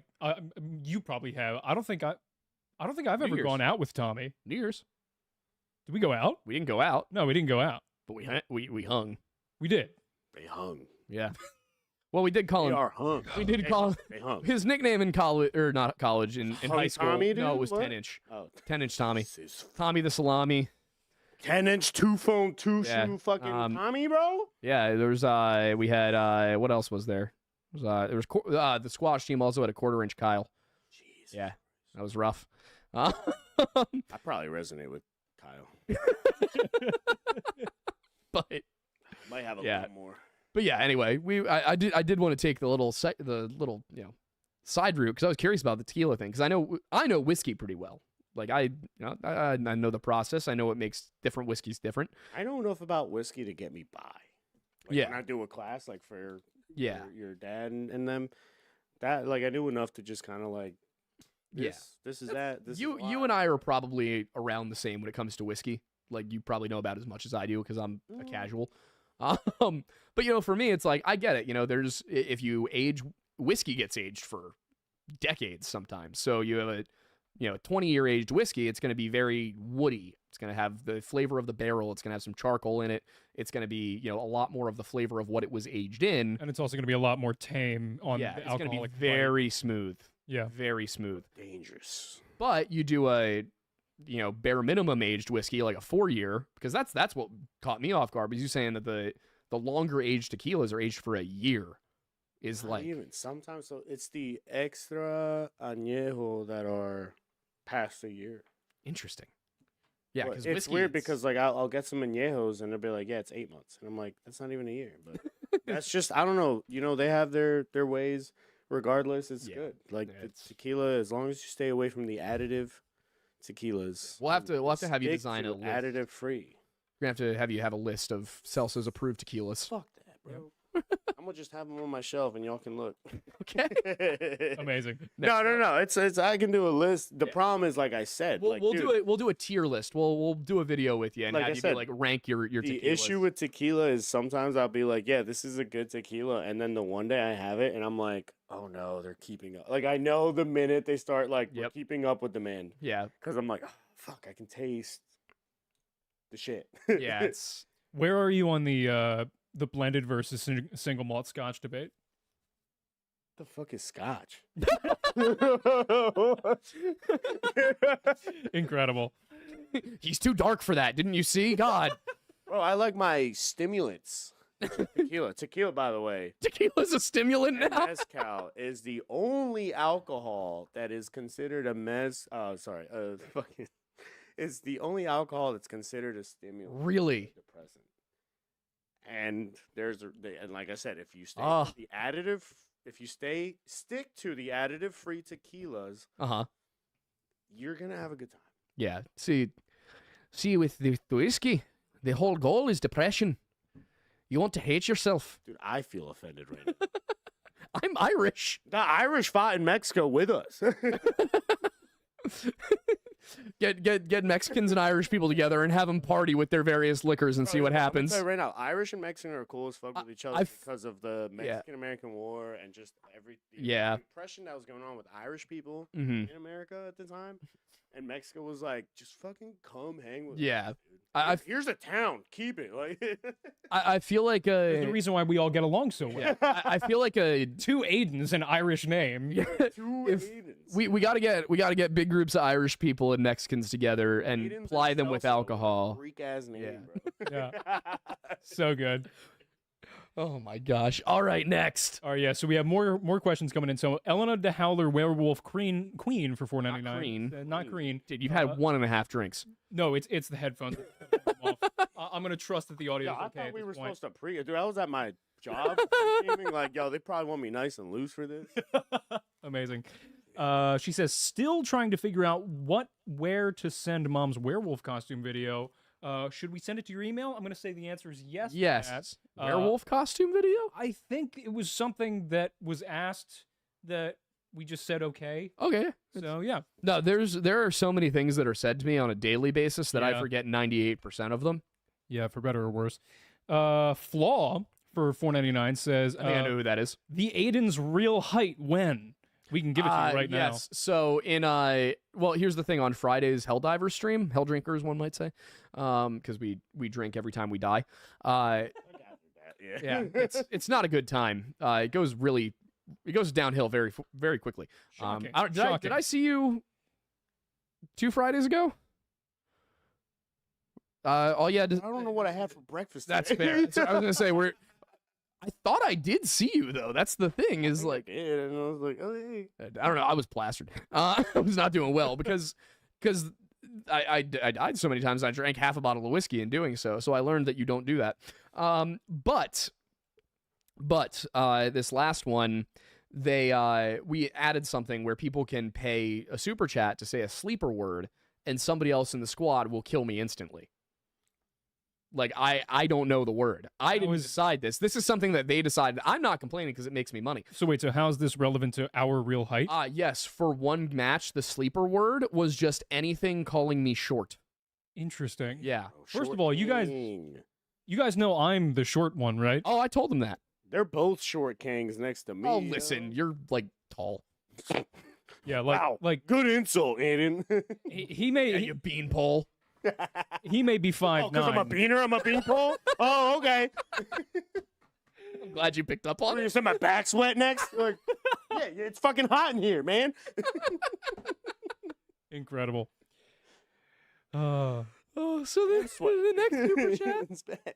The next super chat is You got the from mesh one too.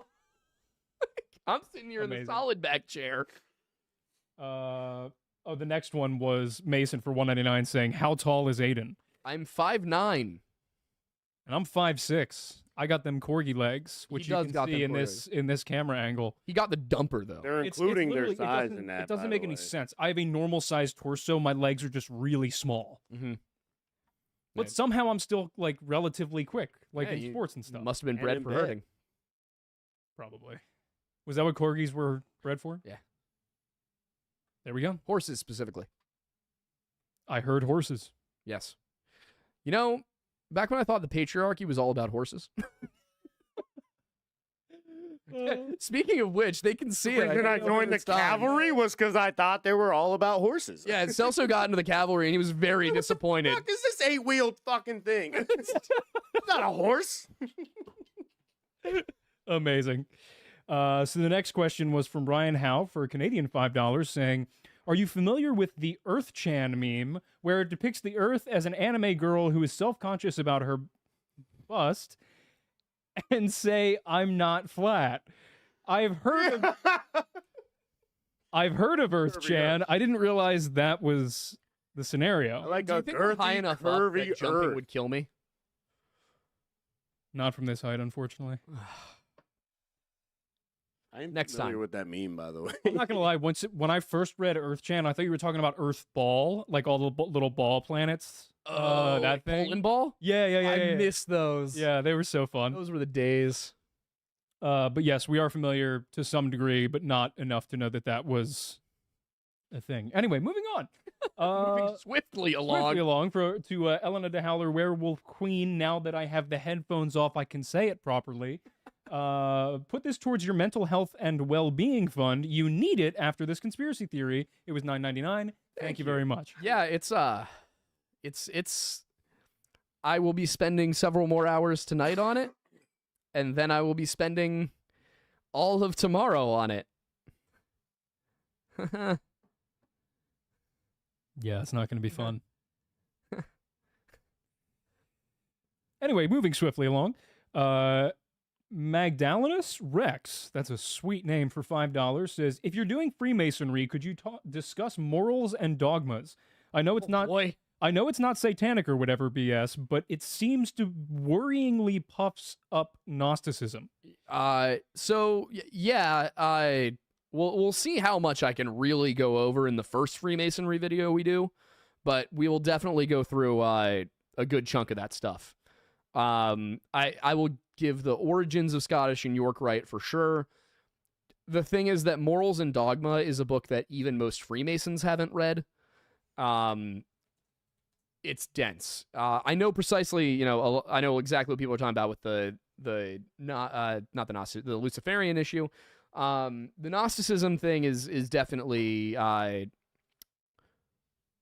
not going to sit here and tell you that there's no Gnosticism in Scottish Rite Freemasonry, because in my experience, from what I've seen so far, not even from the secretive stuff, from the stuff that's out in public, like it's definitely more esoteric, definitely less Christian. I mean, the original Freemasonry is Christian. Like, the first 2 degrees were Christian degrees. The York Rite is a Christian brotherhood.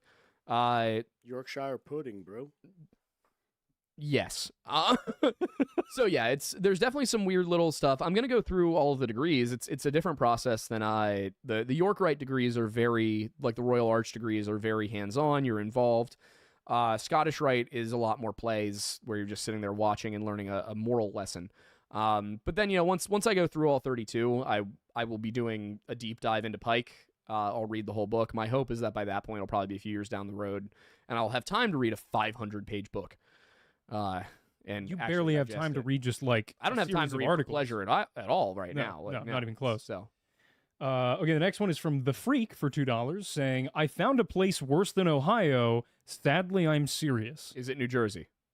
Probably. It's our Probably New Jersey. Probably New Jersey. Can we all also or the agree- basement at PJ Ryan's? Can we also agree that like all of the islands, like Atlantic City and South, are just parts of Pennsylvania at this point? Oh yeah, Pennsylvania has fully colonized the Jersey Shore below Atlantic City. Dude, how many people I run into it that are like, yeah, I moved over from Jersey? I'm like, what is happening? Yeah, maybe they finally just realized Jersey sucks. Yeah. Like, yeah, it's brutal. it's just a bad place to live. It's too flat. It's really flat. Yeah. Maybe that's where all the flat earthers are. They live in Jersey. That's got to be it. Or possibly, I think, Iowa. For Iowa is not hilly. Can't say I'm shocked. Yeah. Anyway, next is from Tara G for $5.69. Love the specificity. New viewer, been binging the pod at work. Love to hear it. Loving your vids. Hopefully you can regain the brain cells lost from this one. Oh yeah, we're what's actually kind of cool about it is it has forced Absinthe is not that bad. Right? it has forced me to do math for the first time in many years. And when I say do math, I mean beyond like basic multiplication or division. It's had me inputting functions for the first time since college. So Yeah, how fun. oh, it sucks, dude. Like I miss econ. I miss how simple the math in econ was. I liked statistics. Statistics was easy as fuck. Yeah, Absolutely. but there's so many people I know that like hated I have a I huge hate you both. gambling debt. Why? I hated statistics. Really? See, I think you're in the group of people that I know that Dude, didn't I like just it. hate math. Yeah, that's fair. It's that simple. I just hate math. There's a reason you went into history and I went into film, and part of it was because as soon as we got into college, they said, and you never have to take another math class again. Well, here's the thing though about it is like, I think maybe I'm being way too philosophical about it, but math is all factual. It's all set in stone for the most part. You get into some like theoretical stuff really deep into it, but for the most part, math has rules. You get handed an equation, and if you know how the rules work, you can solve it. That bores the hell out of me. Yeah. Why would I want to look at something that we already know? That you can't question. What am I adding if I do that? Yeah, you're cool. I did this quadratic equation. What have I added to the core of human knowledge? Well, the other difficult thing for me with math is I have this really weird tendency where I can't fully grasp something unless I can get like all the way down to the end of the root of why it makes sense and how it works. And so a lot of math is just essentially taking these formulas on faith. Yeah, and it's 2 + 2 is 4 because it is. Yeah, exactly. And it's like, they'll be like, especially when we got on like logarithms and things like that, I was like, what is a logarithm? And my teachers couldn't give me a good explanation. And I was like, how am I supposed to know this is what it is? Yeah. A lot of it is so theoretical that there's not great, especially in lower level math classes, practical implementation of it, that I didn't see where my benefit was being utilized, and I was not getting full explanations of what I was actually doing. So it was full disconnect. Yeah, when it comes, and that's just to quickly clarify, when it comes to math, I'm not saying that there are no mysteries. It's just in order to get to the point where you start to investigate the mysteries of mathematics, you have to know so much math. You have to basically be postdoc already. Like I did not have the attention span for it or the memory capacity. I can remember a story really easily. I cannot remember a series of equations. So, I genuinely think that there are people who are math people and people who are not math people. And I think typically the math people can do a lot of things the non-math people can't. And the non-math people can do a lot of things the math people can't. Like, I think it's the same brain for like chemistry. Yeah. Because so I like, Kat is, she's a chemical engineer. Yeah. And, so she had to learn some chemistry. Like she's very well versed in chemistry, but she openly says, I'm not a chemist. That's a whole nother level.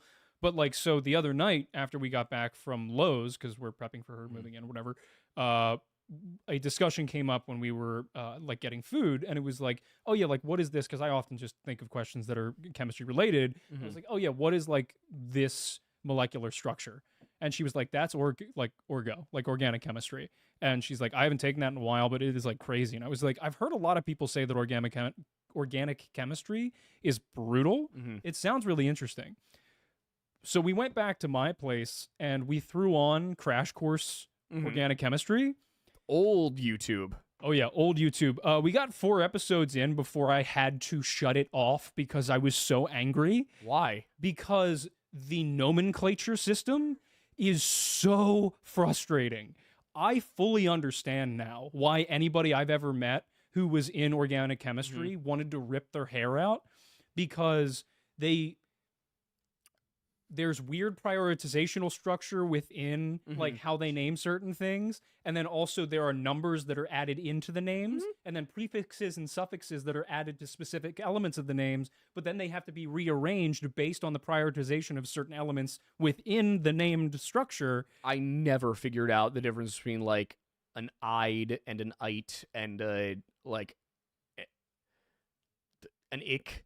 Like, what is the difference between like a sulfide and a sulfate and a sulfid? Like, and sulfoid. That's the easy part with organic chemistry, from what I saw. What I always go back to is I tell people, when I was a week away from my chemistry final in 9th grade, I asked the teacher what stoichiometry was.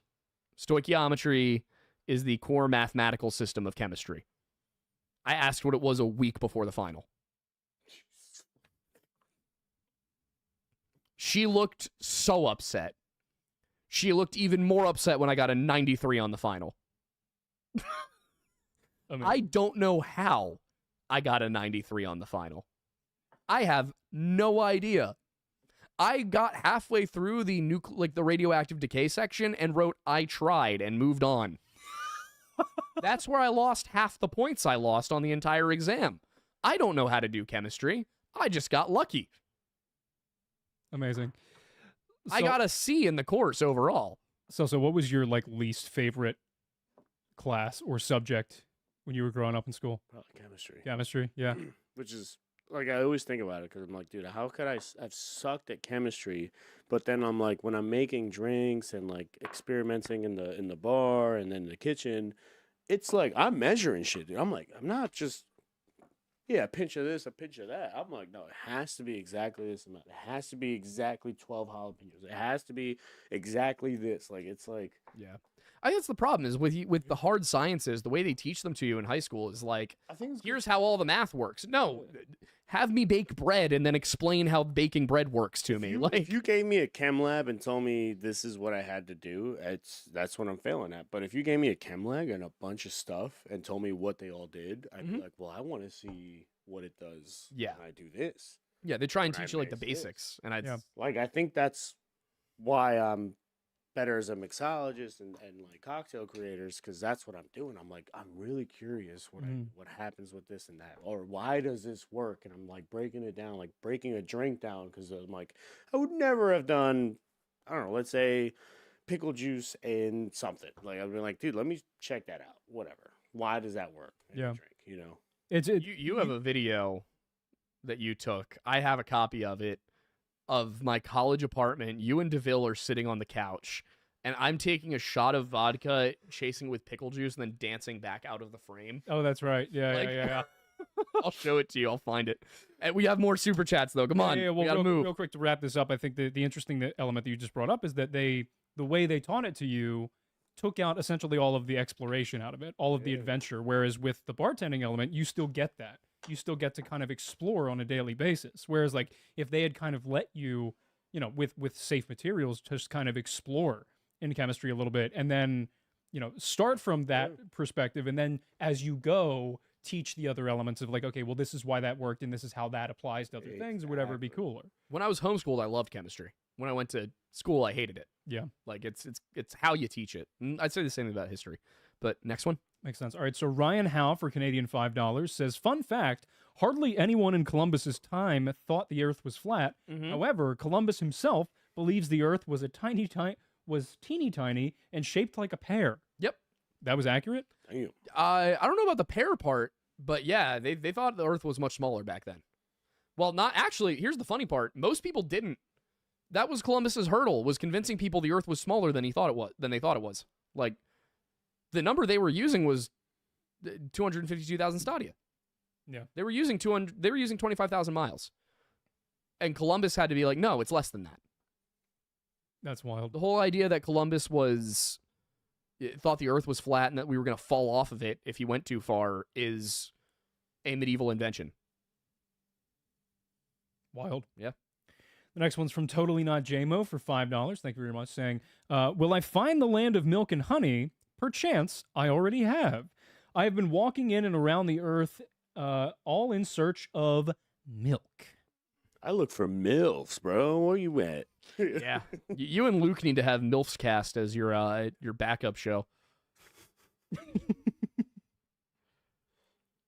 Alfarius Omegon for $10 says, update, the Sasquatch I encountered saw the podcast before the break and came to apologize for her actions. We have come to an understanding and I am far more comfortable with the current situation. Good, I'm glad. We always love to hear it. Pull a Columbus on us, bro. Hit it. Incredible. Breed that squatch. Oh boy, here we go. Kellen, the official data for $22.30. Thank you very much.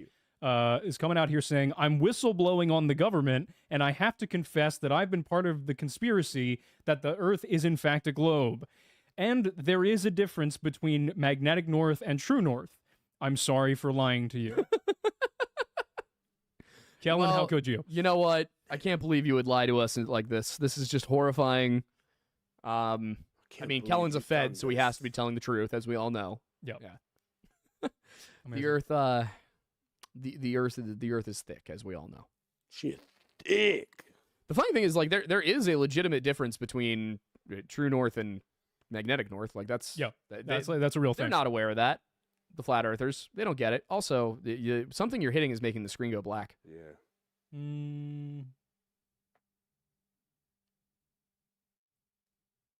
Oh, one of the cameras turned off. Just off. It's just off. Yeah, probably just overheated. Oh, it's probably the big one. No, we're good on the big one. Really, which one isn't on? Then? It's your close up. Yeah, it was just too hot. Yep. I just couldn't take it. Just, you flamed too strong. It's probably unplugged. No, it's got a battery pack on it. So Oh, weird. yeah. No, it's yeah. Why is it at an angle? Are you at an angle? No, the camera itself is at an angle. I don't know. Weird. Anyway, We'll find out. Anyway, the next is from Totally Not JMA for $2.23, saying, "How do they account for the green flash?" huh? There's a green flash? Do you guys not know about the green flash? I know there's green lantern and Okay, so negative flash Yeah, or the reverse green- flash. So the green flash is a actual phenomenon that is supposedly potentially not talking spiritual or DC, anything huh? like that. No. I'm gonna step Um, out of this one. So the green flash is something that happens at the horizon at sunset Mm-hmm. on the ocean, Okay. and it is something that supposedly it's in Pirates of the Caribbean at World's End as well. They make reference to it, but essentially is when a soul passes from one plane of Okay. existence to the other. But it is a real phenomenon that occurs, and it's just occasionally at sunset when the conditions are right. the last moment the sun can be seen, there will be a green flash right at that spot on the horizon. Yeah. I can't remember exactly what the science. I think they're not even totally certain what it is. But yeah, so that's a thing. Yeah.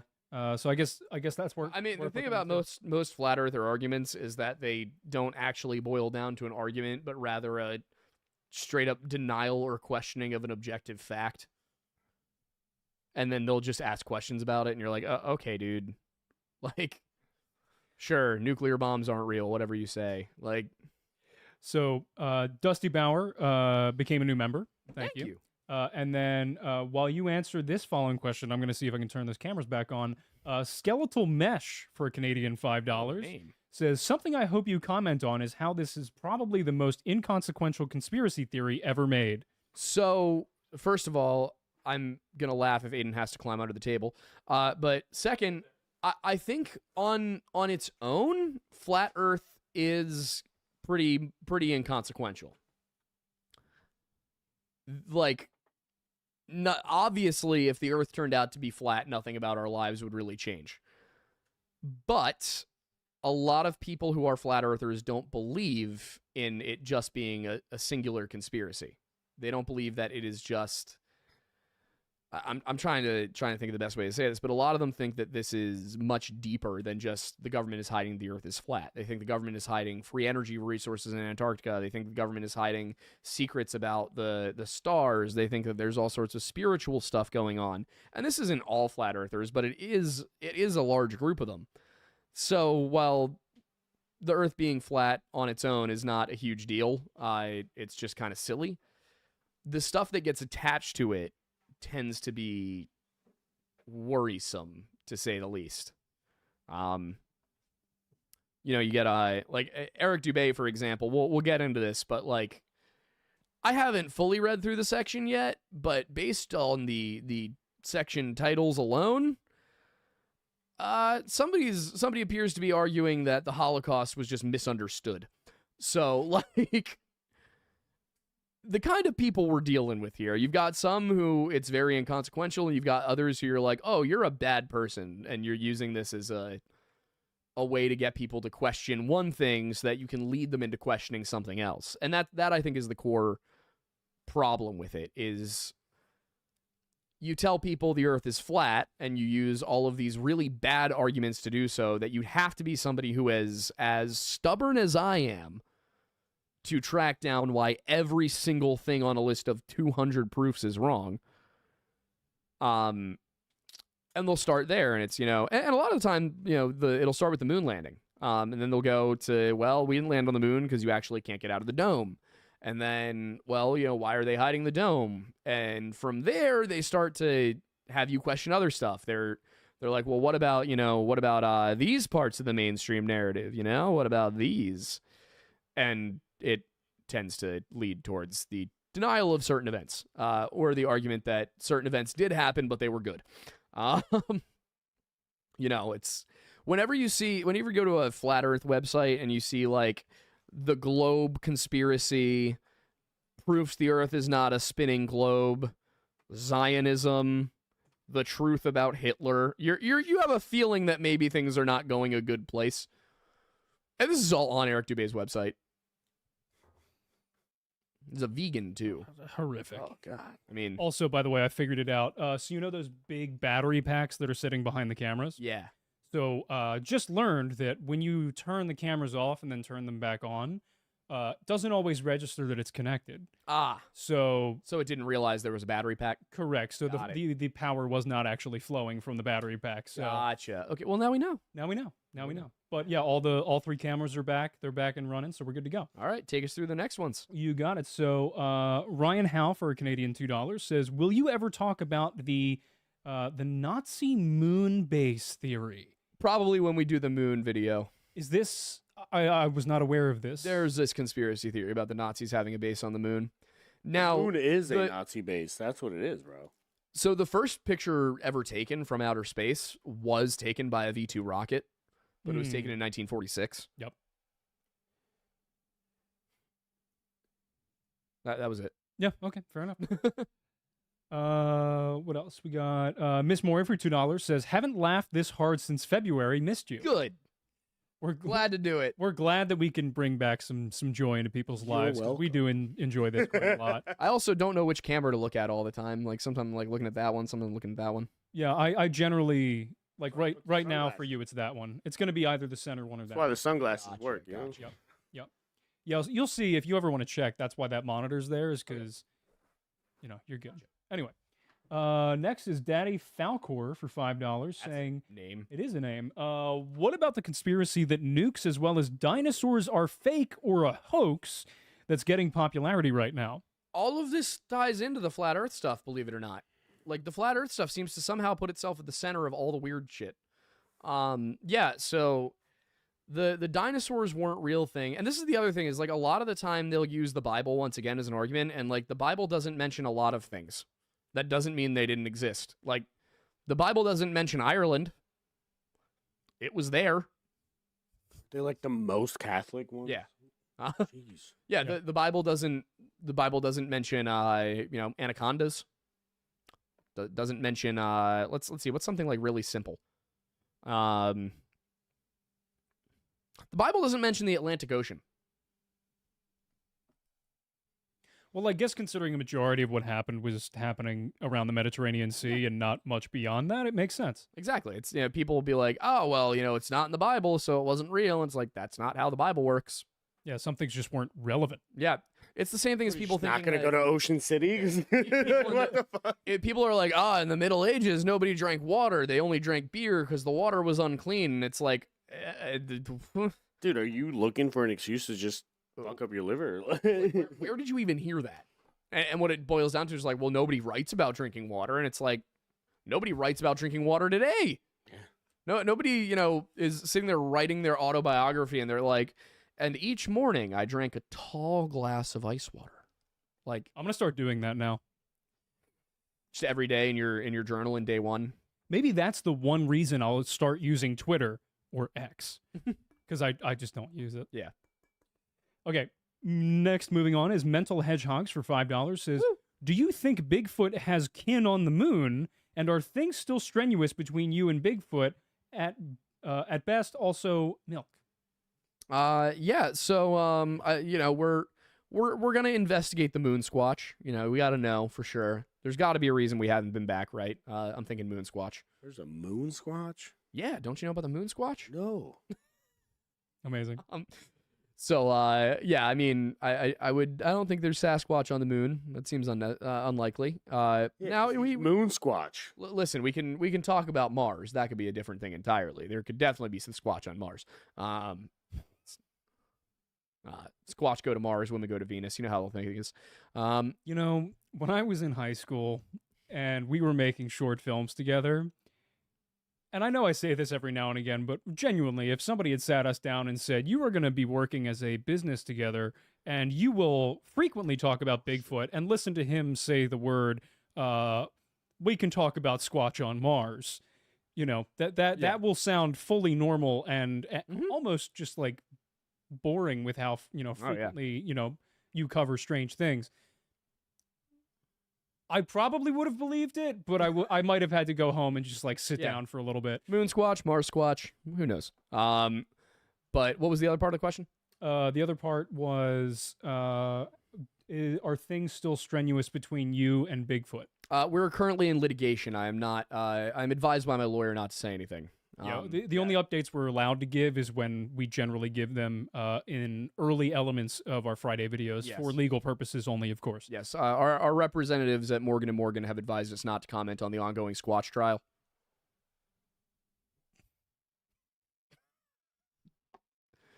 What? Have we caught you up on any of that? I'm just here for the good times. Amazing. Moving on. The Freak is back with $2 saying Nebraska is worse than Ohio. Why? I don't know. I've never been. I've been to Ohio and I've been to Kansas, but I've never been to Nebraska. Me neither. Totally Not JMO for $5.49. Thank you for the specificity. To give a summary of the arguments in this chat, nuh-uh. Yeah. You're just ignoring the facts and rage bait. Yeah, that's generally the kind Yeah. of things that people are telling you.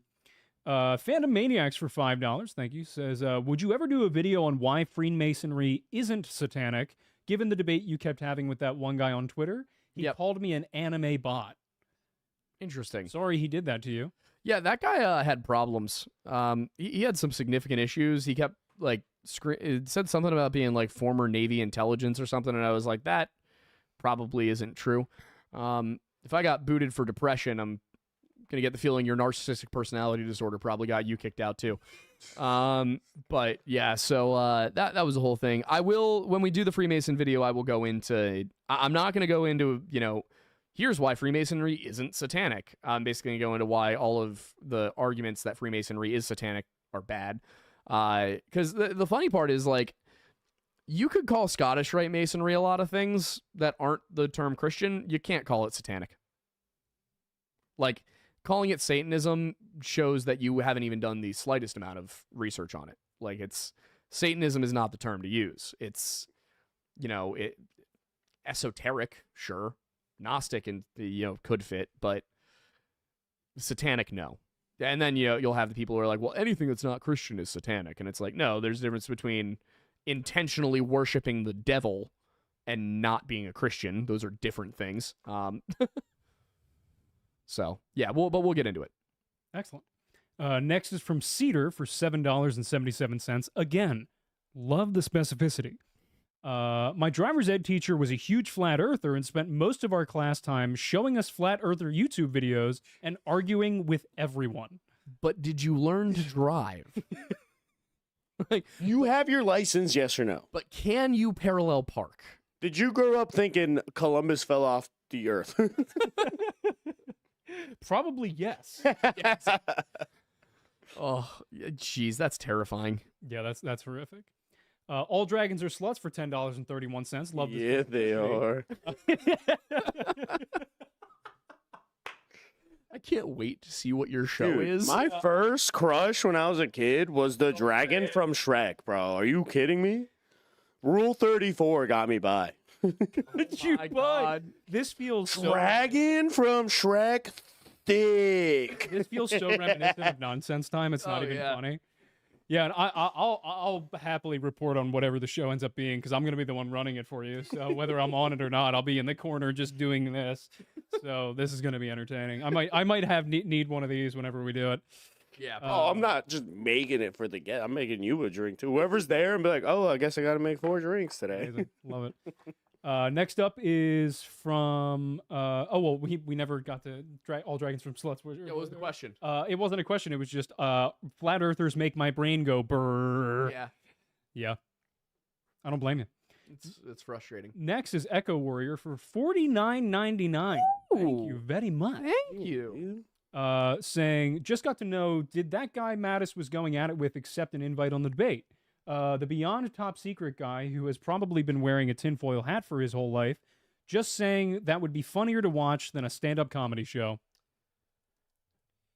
As you can all imagine, when given the opportunity to come on a show much larger than his own to try and prove his case about the flat earther ran away and stopped responding. Dude is rolling with punches, bro. Like, shocker. He wanted all kinds of like Aiden nonsense. is coming on this guy, coming at this guy. He's like I want an hour of I want to be interrupted. I want to get to talk. I want to get to say my stuff for an hour on the show, and I want full editorial control. Save some Meanwhile, I'm cousins for the rest of us, I'm bro. like, my guy, first of all, the show is live. Nobody has editorial control. Second of all, no, we're not going to let you stand up on your soapbox for an hour and talk because you'll probably do it and then just dip. Like, no, I'm not doing that. Sorry.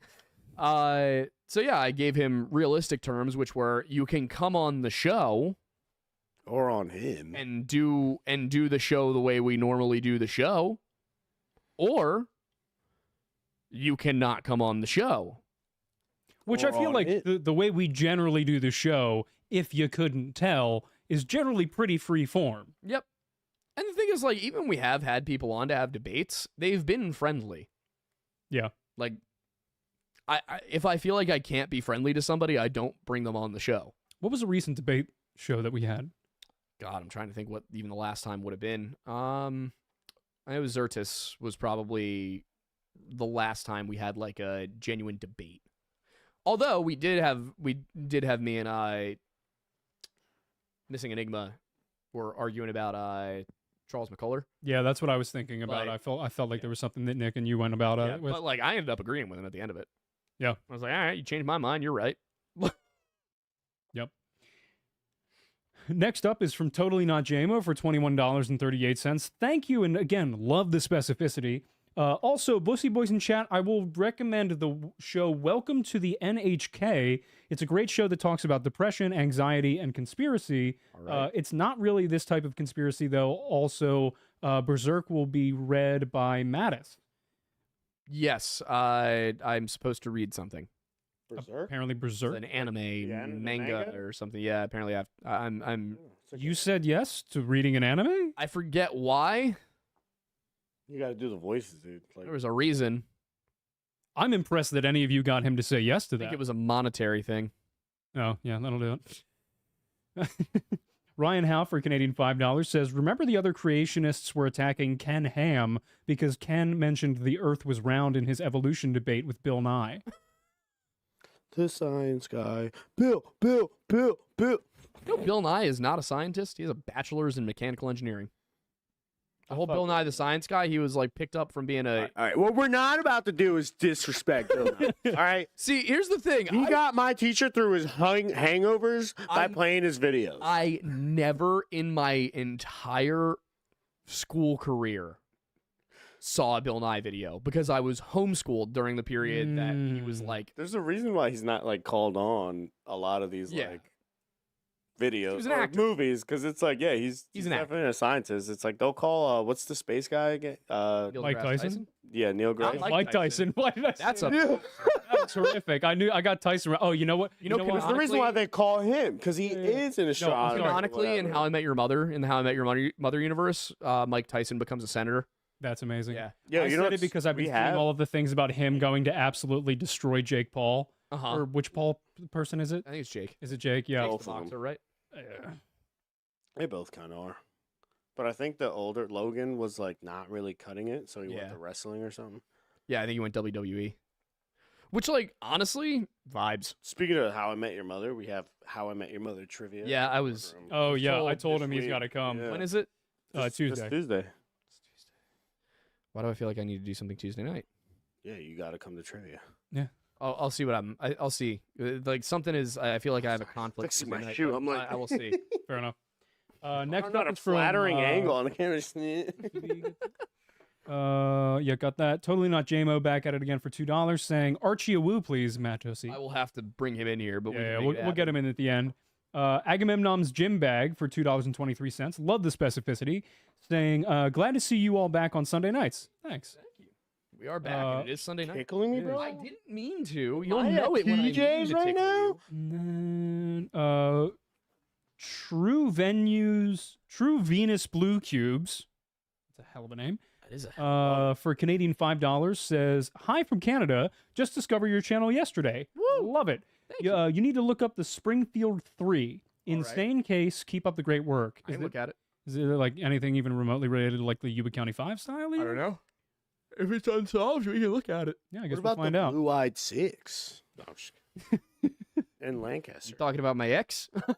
Incredible. No, there's like Jesus. 6 blue-eyed dudes that, were didn't, like that didn't outlaws or totally something? equate until yeah. Anyway, I think in Lancaster there's like these 6 blue-eyed fucking dudes that were just causing mayhem. I would not be shocked. Cowboy era. I believe it. Dow for $5 says, about to buy a bourbon glass, Fox or Sasquatch? I adore both and will absolutely think of you glorious gents when using it. What you think? Much love. Ooh, personally, I would buy the Fox one. I just like Foxes. Foxes are cool. Yeah, unless you mean Fox News or like Fox Entertainment, in which case that would be a rather confusing rocks glass. Whatever this one is. But you can also refer to it as a Fox glass, which goes hard. These are actually just juice glasses from IKEA. Well, they're good. they are nice. The Sazeracs looked amazing. They did. Yeah, those Sazeracs were tasty. Yeah, they were really good. Tasty stuff. Next up is from, I guess I'll say Fox too. The Castman 777 for what looks like 1,000 yen. Thank you very much. Says, I don't think you represented the flat earth argument correctly in Isaiah 40:22 in your video. The argument is that the Hebrew word for circle is a flat disc or circuit. I'd have to go back and look at it. To be honest, the argument wasn't really made. They just kind of quoted the verse out of context in that part. I'll go take a look at it because I do want to look at like see if there's any modern flat earth Bible arguments that I missed. Yeah. That said, I'd have to take a look at the word that's used and see if it does mean flat disc. That still wouldn't outweigh all of the other parts of the Bible that don't say the earth is flat. Also, how can something that's a flat disc have 4 corners? Make up your mind. Like, is it flat with corners or is it flat and round? Choose. What's your take? What do you think? What? I mean, I could look it up really quick while you go to the next one. Yeah. The next one is from Totally Not JMO for $5.49. Again, love the specificity. Saying, Moxie has one drink mix. It's called the New Englander. It's 1 part gin, 2 to 3 parts Moxie, a big slice of lime, and a dash of Worcester sauce. Thoughts on that? And then I have a question for you. The fuck is Moxie?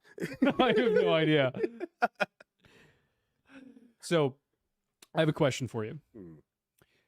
Have you heard of and have you ever made a steak shot? No. No?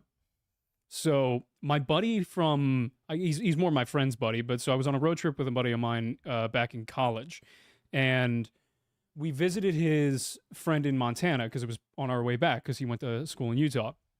Anyway, so we went out in Helena, and he was showing us around, and this guy was from Alaska, and he was just like, he looked, if you guys have ever seen the show Yellowstone, he looked like Rip, but without the beard. Like, he was just like, he was the most Alaskan guy ever. He's such a nice dude. Amazing. Anyway, so he brings us to this one bar, and he's like, have you guys ever had a steak shot? We're like, no. And he was like, all right, he gets the bartender to make it. It is a shot of JMO, a shot of Worcester sauce, and then you squeeze a lemon into it. And I shit you not, it tastes exactly like you just bit into a steak. Weird. Look into that. It's crazy. I'm trying to remember if those are the exact ingredients. I'm not 100% certain that my memory is spot on with that.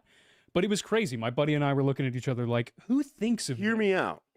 On a shot, right? Yeah. Rumplemans. Oh, yeah. No, That's it. say less. Say less. I need to introduce you to my buddy, Pat. He was on that for like a 2-year streak. We were living together in Manayunk, and Years, bro. This is the shot. It's the only shot you need for the rest of your life. So just to really quickly, Occasionally you'll do buka.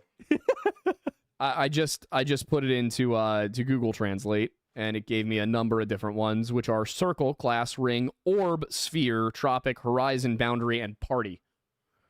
That all are apparently valid translations of that. oh, by the way, they're saying that Moxie is a malted soda.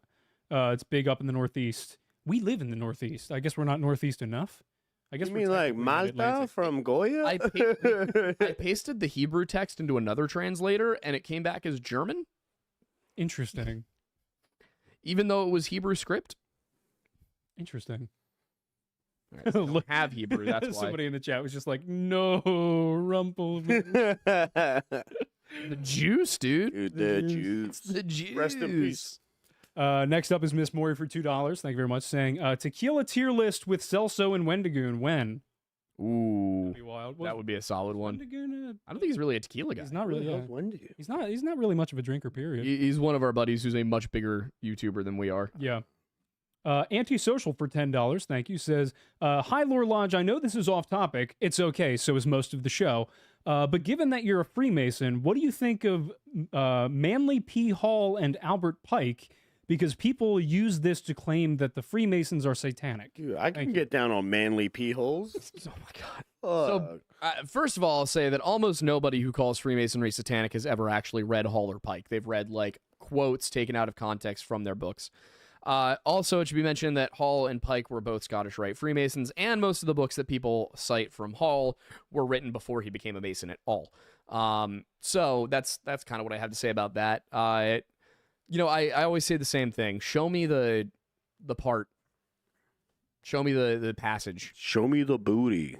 Where this is, where it says that, we worship Satan or something. And of course, on top of that the original the oldest Masonic document we know of comes from 1390 AD, and the Scottish Rite was not founded until 1801.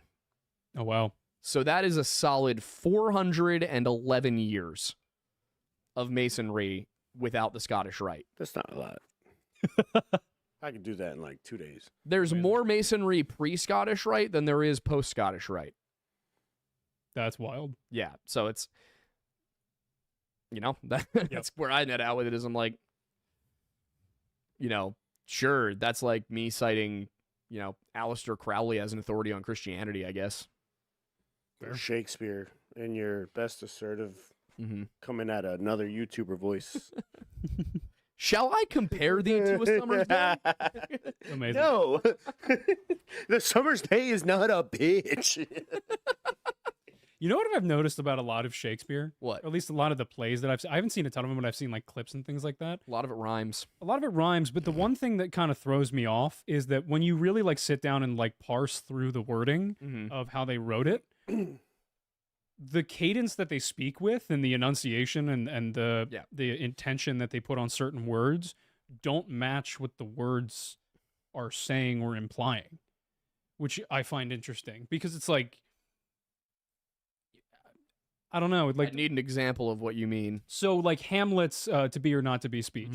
I've seen like 5 or 6 of those on TikTok, and some of them come from like actual stage plays, and some come from just people kind of like riffing and things like that. And some of the people riffing, I feel, have done better than some of the clips I've seen on stage plays, where like he'll essentially be talking about the elements of like, to be or not to be, and like going into like the mental anguish of like where he's come from and how he's feeling, and like what's down the road for him and things like that.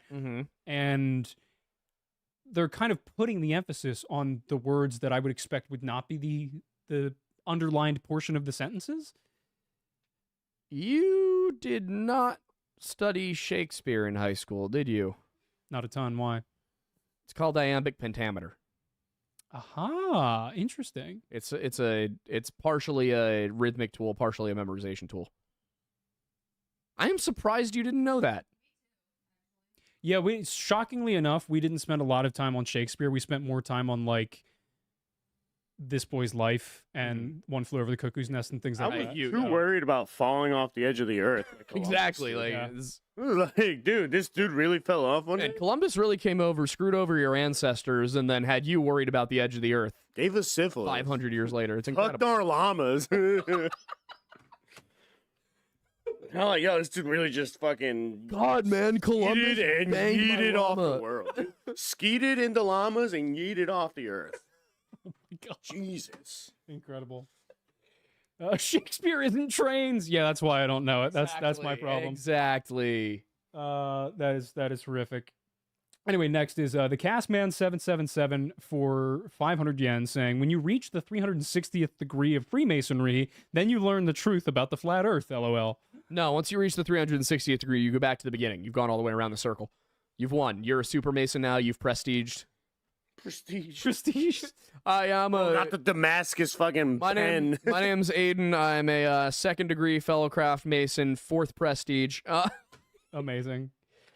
Totally Not JMO for $21.59. Thank you very much. Saying, Mattis, to confirm the deal on the official podcast, if I send you Moxie, a deluxe volume of Berserk with the guidebook, and send a $250 super chat, you will read Berserk. Yes. I don't care if you make a video on it. I will soon. I will read it if you go through those steps. I'm still not sure remembering what Moxie was, but yes. It's the soda. Oh, okay, yeah. I got you.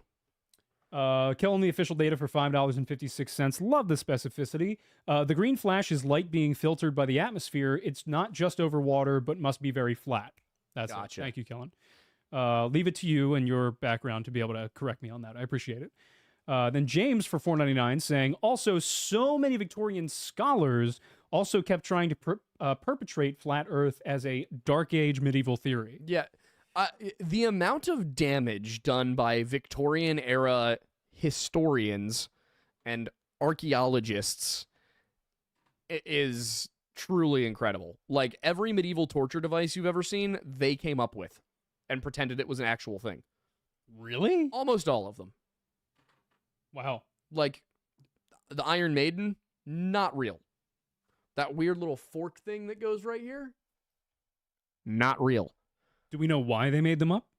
Well, they found, like, either things that they thought were that, or they came across, like, illustrations of it or descriptions in fiction, whatever. And part of it was that they really did want to make it seem like they were so advanced compared to their ancestors. You know, oh, those silly medieval people who didn't drink any water and only drank beer and thought the earth was flat and, you know, all these things. And it's just none of it was true. I mean, it just, if you actually think about the stuff for a second, none of it makes sense. What's sticking somebody inside an Iron Maiden gonna do? Kill them? Yeah. Create a new kink. You can do that a lot more quickly. Yeah. Now, I will say there are some things that about the Middle Ages that they don't bring up that you're like, baller, or not necessarily baller, but like based. Not even based, just like, damn. One of which is like at the it was the siege of, I can't remember the city off the top of my head, but it was during the Cathar Crusade, the Albigensian Crusades. Which Catharism, Albigensianism was a like Gnostic dualist Christian heresy. They went into the city, and I can't remember what city it was, but the like secular military commanders were asking the bishop in charge of the mission, because bishops used to lead armies. They were asking him, you know, hey, how do we know which ones are Cathars and which ones are Christians? And I'm struggling to remember these names. It's something that started with an A. It's driving me insane. But the bishop said, kill them all, God will recognize his own. And it's like, oh boy. Woof. Yeah. Like there was some intense stuff that went down. It's, if you read about that period of history, like the late 11th century up through the late 13th, read about, you ever want to be sick to your stomach, read about the conquest, the siege and taking of Acre by the Muslim armies in, I think, 1292. Like, it's dark. I would imagine so. Moving on to Alexander Delarge for an R $10. I'm not sure where R is from. Rupees? Maybe. Russia? I don't know. Let us know. Rugals? The moon landing was in fact fake. My great uncle was a lighting operator for Kubrick when he staged the photos. The FBI chased my family from the U.S. and we had to hide in Brazil. Worse than death. So South America is just a place to hide. Apparently. Yeah, what is with everybody going to hide in South America? I mean, if They must have heard about. I'm not, I don't know. I will say off the bat, I don't know if you're trolling or if you're being serious, but if you're being serious, send me the evidence and I'll consider it. I believe that guy, 100%. Like, our emails should be in the description, yeah, so feel free I to will send it say over. there were a lot of people involved in that for nobody to be able to provide Just make verifiable sure evidence that they were involved in that and that it's flat. Make sure Yeah. you send it from a computer, maybe like 6 hours away from your location, so they don't drink soup. Yeah, what you're going to do is you're going to drive to an internet cafe in Bismarck, whichever Dakota that's in. And then you're going to send us the They're email. in Brazil. Just go to Chile or something and do it from there. We'll come find you in Argentina. Whatever country doesn't Probably extradite. not, because apparently we can't find anyone in Argentina. From what I hear, Hitler's still chilling down there. He's just vibing.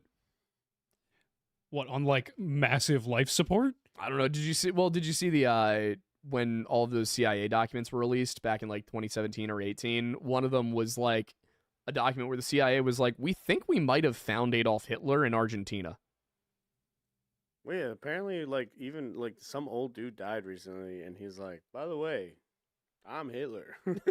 I did see that. Peace. Well, like I think it was Mengele. Like I'm out. Mengele bounced around South America for like 30 years after the war. Fucking Mengele. I did so much research on that guy, dude. Yeah. For That what? shit he did. Well, I got tasked with a project in school once, and it was just the Holocaust, and like that took me through a full deep dive of everything. And Mengele was like one of my topic of interests. Whatever, the Angel of Death, the Doctor of Death, Yeah. just this whole experiments on twins and shit like that. Dude did some messed up stuff. Yeah, Yeah, it's we're not going to get into the current conflict that's going on, but I will say in like the 50s, 60s and 70s when Mossad was tracking down all the old Nazis who escaped, that's just like one of the coolest things to ever happen. Yeah, that's Like a baller. bunch of Holocaust survivors tracking down the people who put them in the camps all over the world is just sick. Is there a show about that? I think there is a movie about it, yeah. what's it called? Gosh, let me look at it up. And it has Logan Lerman in it, and it's on Amazon Prime. Is it the Pacino show? I feel like it's the Pacino show. It's called Hunters. I think it's Yeah, that sounds right to me. Yeah. Yeah, I got to check that out. When I Hunters find on time to watch a new Amazon? show. Damn, we got to rename the movie. Fallout just dropped, guys. Like, I'm scared to watch it because I watched Rings of Power and I was hurt. So I'm like, do I watch Fallout? Am I ready to be hurt again? Am I ready to be heard again? Oh, All right, geez. we got to be close to the last very one close. that came before 8. We're very close. We're way past 8 at this point. Oh, Yeah, we're just reading them. Sorry. We didn't establish that I at the did. beginning. Oh, you did? yeah, I didn't hear it. I'm I sorry. did establish it. All right, well, we've only got like 3 left anyway, so please no more. I was like, damn, we got a lot before 8. Yeah. Ryan Howe for Canadian $2 says, didn't the Bible mention giant creatures? It does mention some big stuff. Yeah. yeah, Godzilla. You know, Should we put Prime. should we put a Kong. button on the board where it's him saying the word? Oh yeah, definitely. Yeah. He's got to have his face too. Yeah. We'll figure it out. We'll figure Anyway. it out. The Freak for $5 saying, will say now, I've built a 35-mile pipeline in Ohio and doing 22 miles in Nebraska. We've had consistent 30-mile-per-hour wind, flat as hell, empty. Nebraska? Yes. That does sound worse than Ohio. True Venus Blue Cubes for Canadian $10 says, the Springfield 3 case is about 3 women, a mom, her daughter, and a friend vanished from their home shortly after their graduation. Everything they owned was left behind. Very creepy case. Yeah. Yeah, I assume it's unsolved then. We'll put that onto the content sheet for sure. Yeah, without a doubt. Hammond for $5 says, the real question above all, what is Thornbussy's favorite Power Ranger and Power Ranger series? So I'm going to disappoint some people Ninja right now. Storm Maroon Power Ranger. I'm gonna Specific. disappoint some people here. I didn't watch Power Rangers growing up. That wasn't in my rotation of shows. I did. I remember Jungle Force. I remember SPD.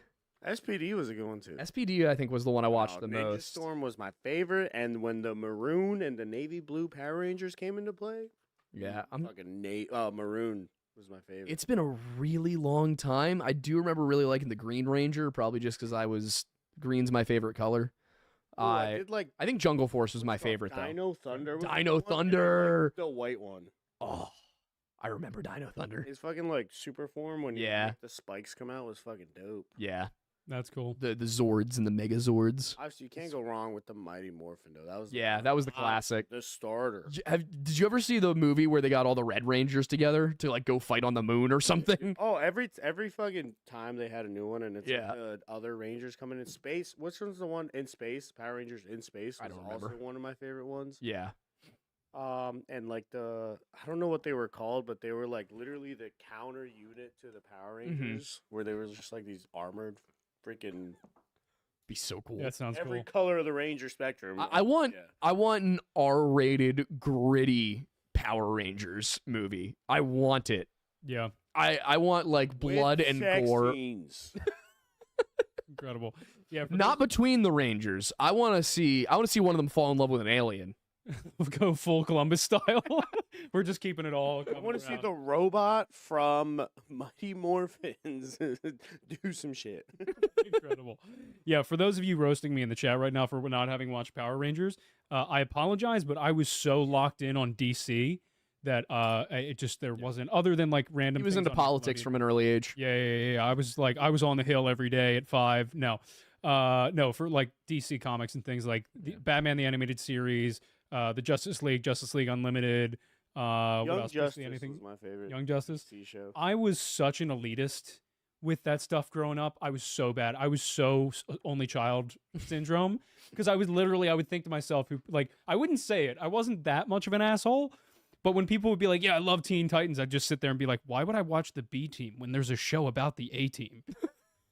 My gosh. I know. It was so bad. Ugh, a 6-year-old Aiden being a comic elitist. Yeah, I know. It was horrific. I've gotten a lot more. I've grown up, thankfully, officially, finally. I know, man. I just want to see the Megazord twerk. Incredible. Yeah. Next is from Contini Nuez. There's a dash in there. It's Okay. specifically apart. I believe you. I'm assuming is an Australian $5. Australian. Australian. Huge fan from way back. Does your merch ship to Australia? Also, could you do what Supernatural got right vid with lore? Ooh, that could be a fun one. And what they got wrong. Cheers. That feels like it could be a series. Yeah, it definitely could be a series. We could definitely do that. And I believe the current stuff should ship to Australia. It might. Actually, I think it ships from where I don't know where it's printed. Actually, I think the spring stuff is probably made in China or India. Do we know where Bunker? Bunker is made in, I think, to? Texas. Yeah, but like, will it be able to ship international? I guess they ship international. It's probably going to be expensive though, because it's got to go through customs. Yeah, that's tough. We might be able to. I mean, if merch gets popular enough, we might be able to find a way to get some distributor in Australia licensed to make it. Yeah, true. Which would be cheaper, but We'll keep you updated. We'll let you know. Next, and we got 3 left. Hammond for $5 says, "What are Thrombocytomatosis' first name etymological origins?" And then Celso for you as well. I'll be nice-ish today. Where's your name from, boy? Come on. I got it for my birthday.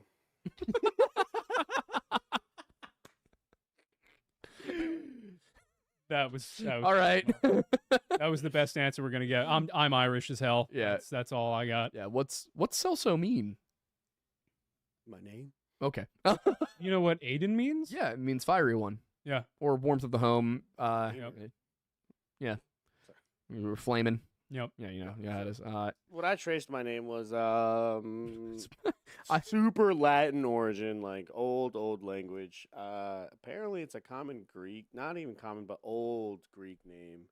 Because whenever I meet Greek people, they're like, "Yo, are you Greek?" I'm like, "No." Like, "Why is your name Celso?" I'm like, "Fucking born with it, dude." I just have it, man. I don't know. Like, I didn't have a choice in the matter. That did make me My think. family's from Mexico. My dad's name was Celso, and I had a Guatemalan neighbor named Celso too. Interesting. It's crazy.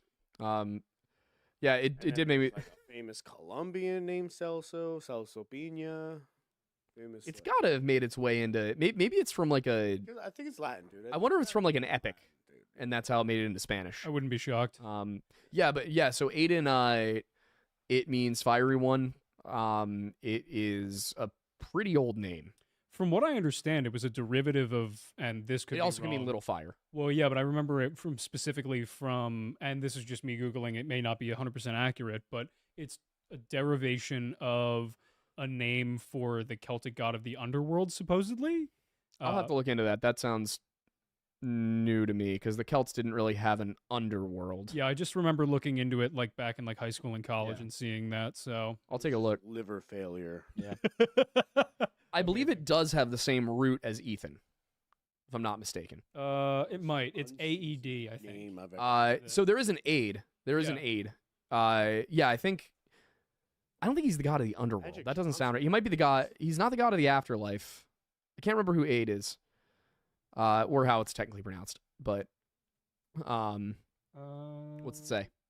Aed or Aod is the prince of the Dal seed, and a god of the underworld in Irish mythology. Yeah, that's the weird part to me is that they keep saying underworld in Irish mythology. Irish mythology doesn't have an underworld. He is known from inscriptions as the eldest son of Lear, High King of the Tuatha De Danann, and Eobd.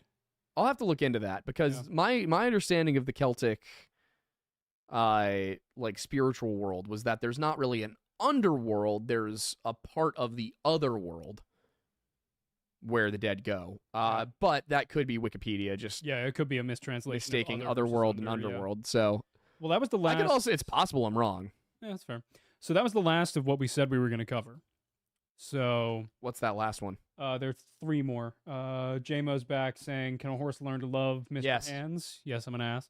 The other one was Wyatt Williams for $5 saying the only thing consistent with Flat Earth is that they hate NASA. Yes. And I wonder what your thoughts on automated or automaton history is.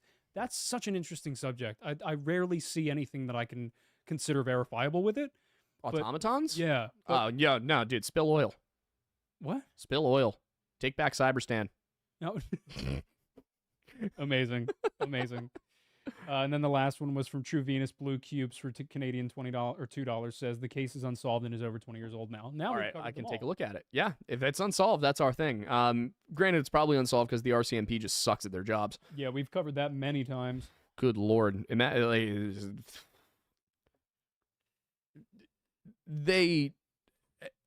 Them. Yes, the RCMP is non-binary. Yeah, the RCMP just, oh boy. These are the guys who will get to an abandoned campsite in, like, the Yukon, just out there. Champs, baby. And see that none of the food has been opened, nothing's been eaten, guy's been missing for a full 2 weeks, and they'll go, yeah, he probably just walked off towards the highway. Oh, I'm sure he'll show up somewhere in Edmonton. But he's just on a walk. What do you mean there's a highway of tears? I don't know what you're talking about. Like, that sounds sad. Yeah, see that's the thing. At least, America, we didn't have a highway of tears. It was just a trail. It was just a trail. Yeah, horrific things occurred. So that's it. That's the show. We made it. Just to be clear really quickly, the applause button. To be clear really quickly, in case it didn't come across, I'm not meaning to downplay the Trail of Tears. No, we're downplaying its existence. I was more making fun of Canada for having a modern highway of tears and being completely unable to manage it. Yeah. Not because it's not making fun of the people who have gone missing. It's get your shit together, Canada. Like, yeah. I'm making fun of Andrew Jackson for forever being involved in the Trail of Tears and that happening in general because that's horrific. Yeah, noted humanitarian Andrew Jackson. Yeah. So, but like, dude on the 20. Yeah. So, but no, like, think about it. It is the year 2024. You're telling me you can't have security cameras every mile on a highway known for abductions? That's too expensive. How would they possibly afford their Corvettes? Like, just do your jobs, man. All right. Well, we do not have Celso's channel set up quite yet, but it is coming. We're getting there. He's going to be doing stuff. Oh, it's coming. Yeah. He's going to be doing stuff with other people in the bartending and mixology industry. We have some contacts at a couple of distilleries that I want to get you set up with too. Yeah. See if they'll come in and talk. Drink tutorials, reviews of bartending equipment. It's going to be your one-stop shop for everything bartending. Liquor, especially tequila and mezcals. Mm-hmm. We'll do stories. Like, there's the nightmare of being in the industry, and then there's also the upsides. Yeah. We're thinking we might even, if there's any good, like, horror stories, we might do skits of them. Yeah, for the channel. Yeah, it'd be fun if we have time. If we have time. We still have all of the donation goals. Yeah, I know. Skits that we have to do for this channel. So, but yeah, I'm very excited to get it started. He's going to have a podcast as well. So it's going to be very similar to this channel in structure, but it's going to be about, drinking and those who make drinks. People are very much requesting a final awoo for the end of the show. Boy. All right. Yeah. Where is he? Archie, come here, baby. All right, guys. Come here. Keep an eye out for that podcast. Yeah, it's coming. It's coming. We're gonna get. God, I'm really about to do this right now. Oh yeah, this is the beginning of your online career, my friend. Talking about this. All right, ready, Archie? Oh. Bubby.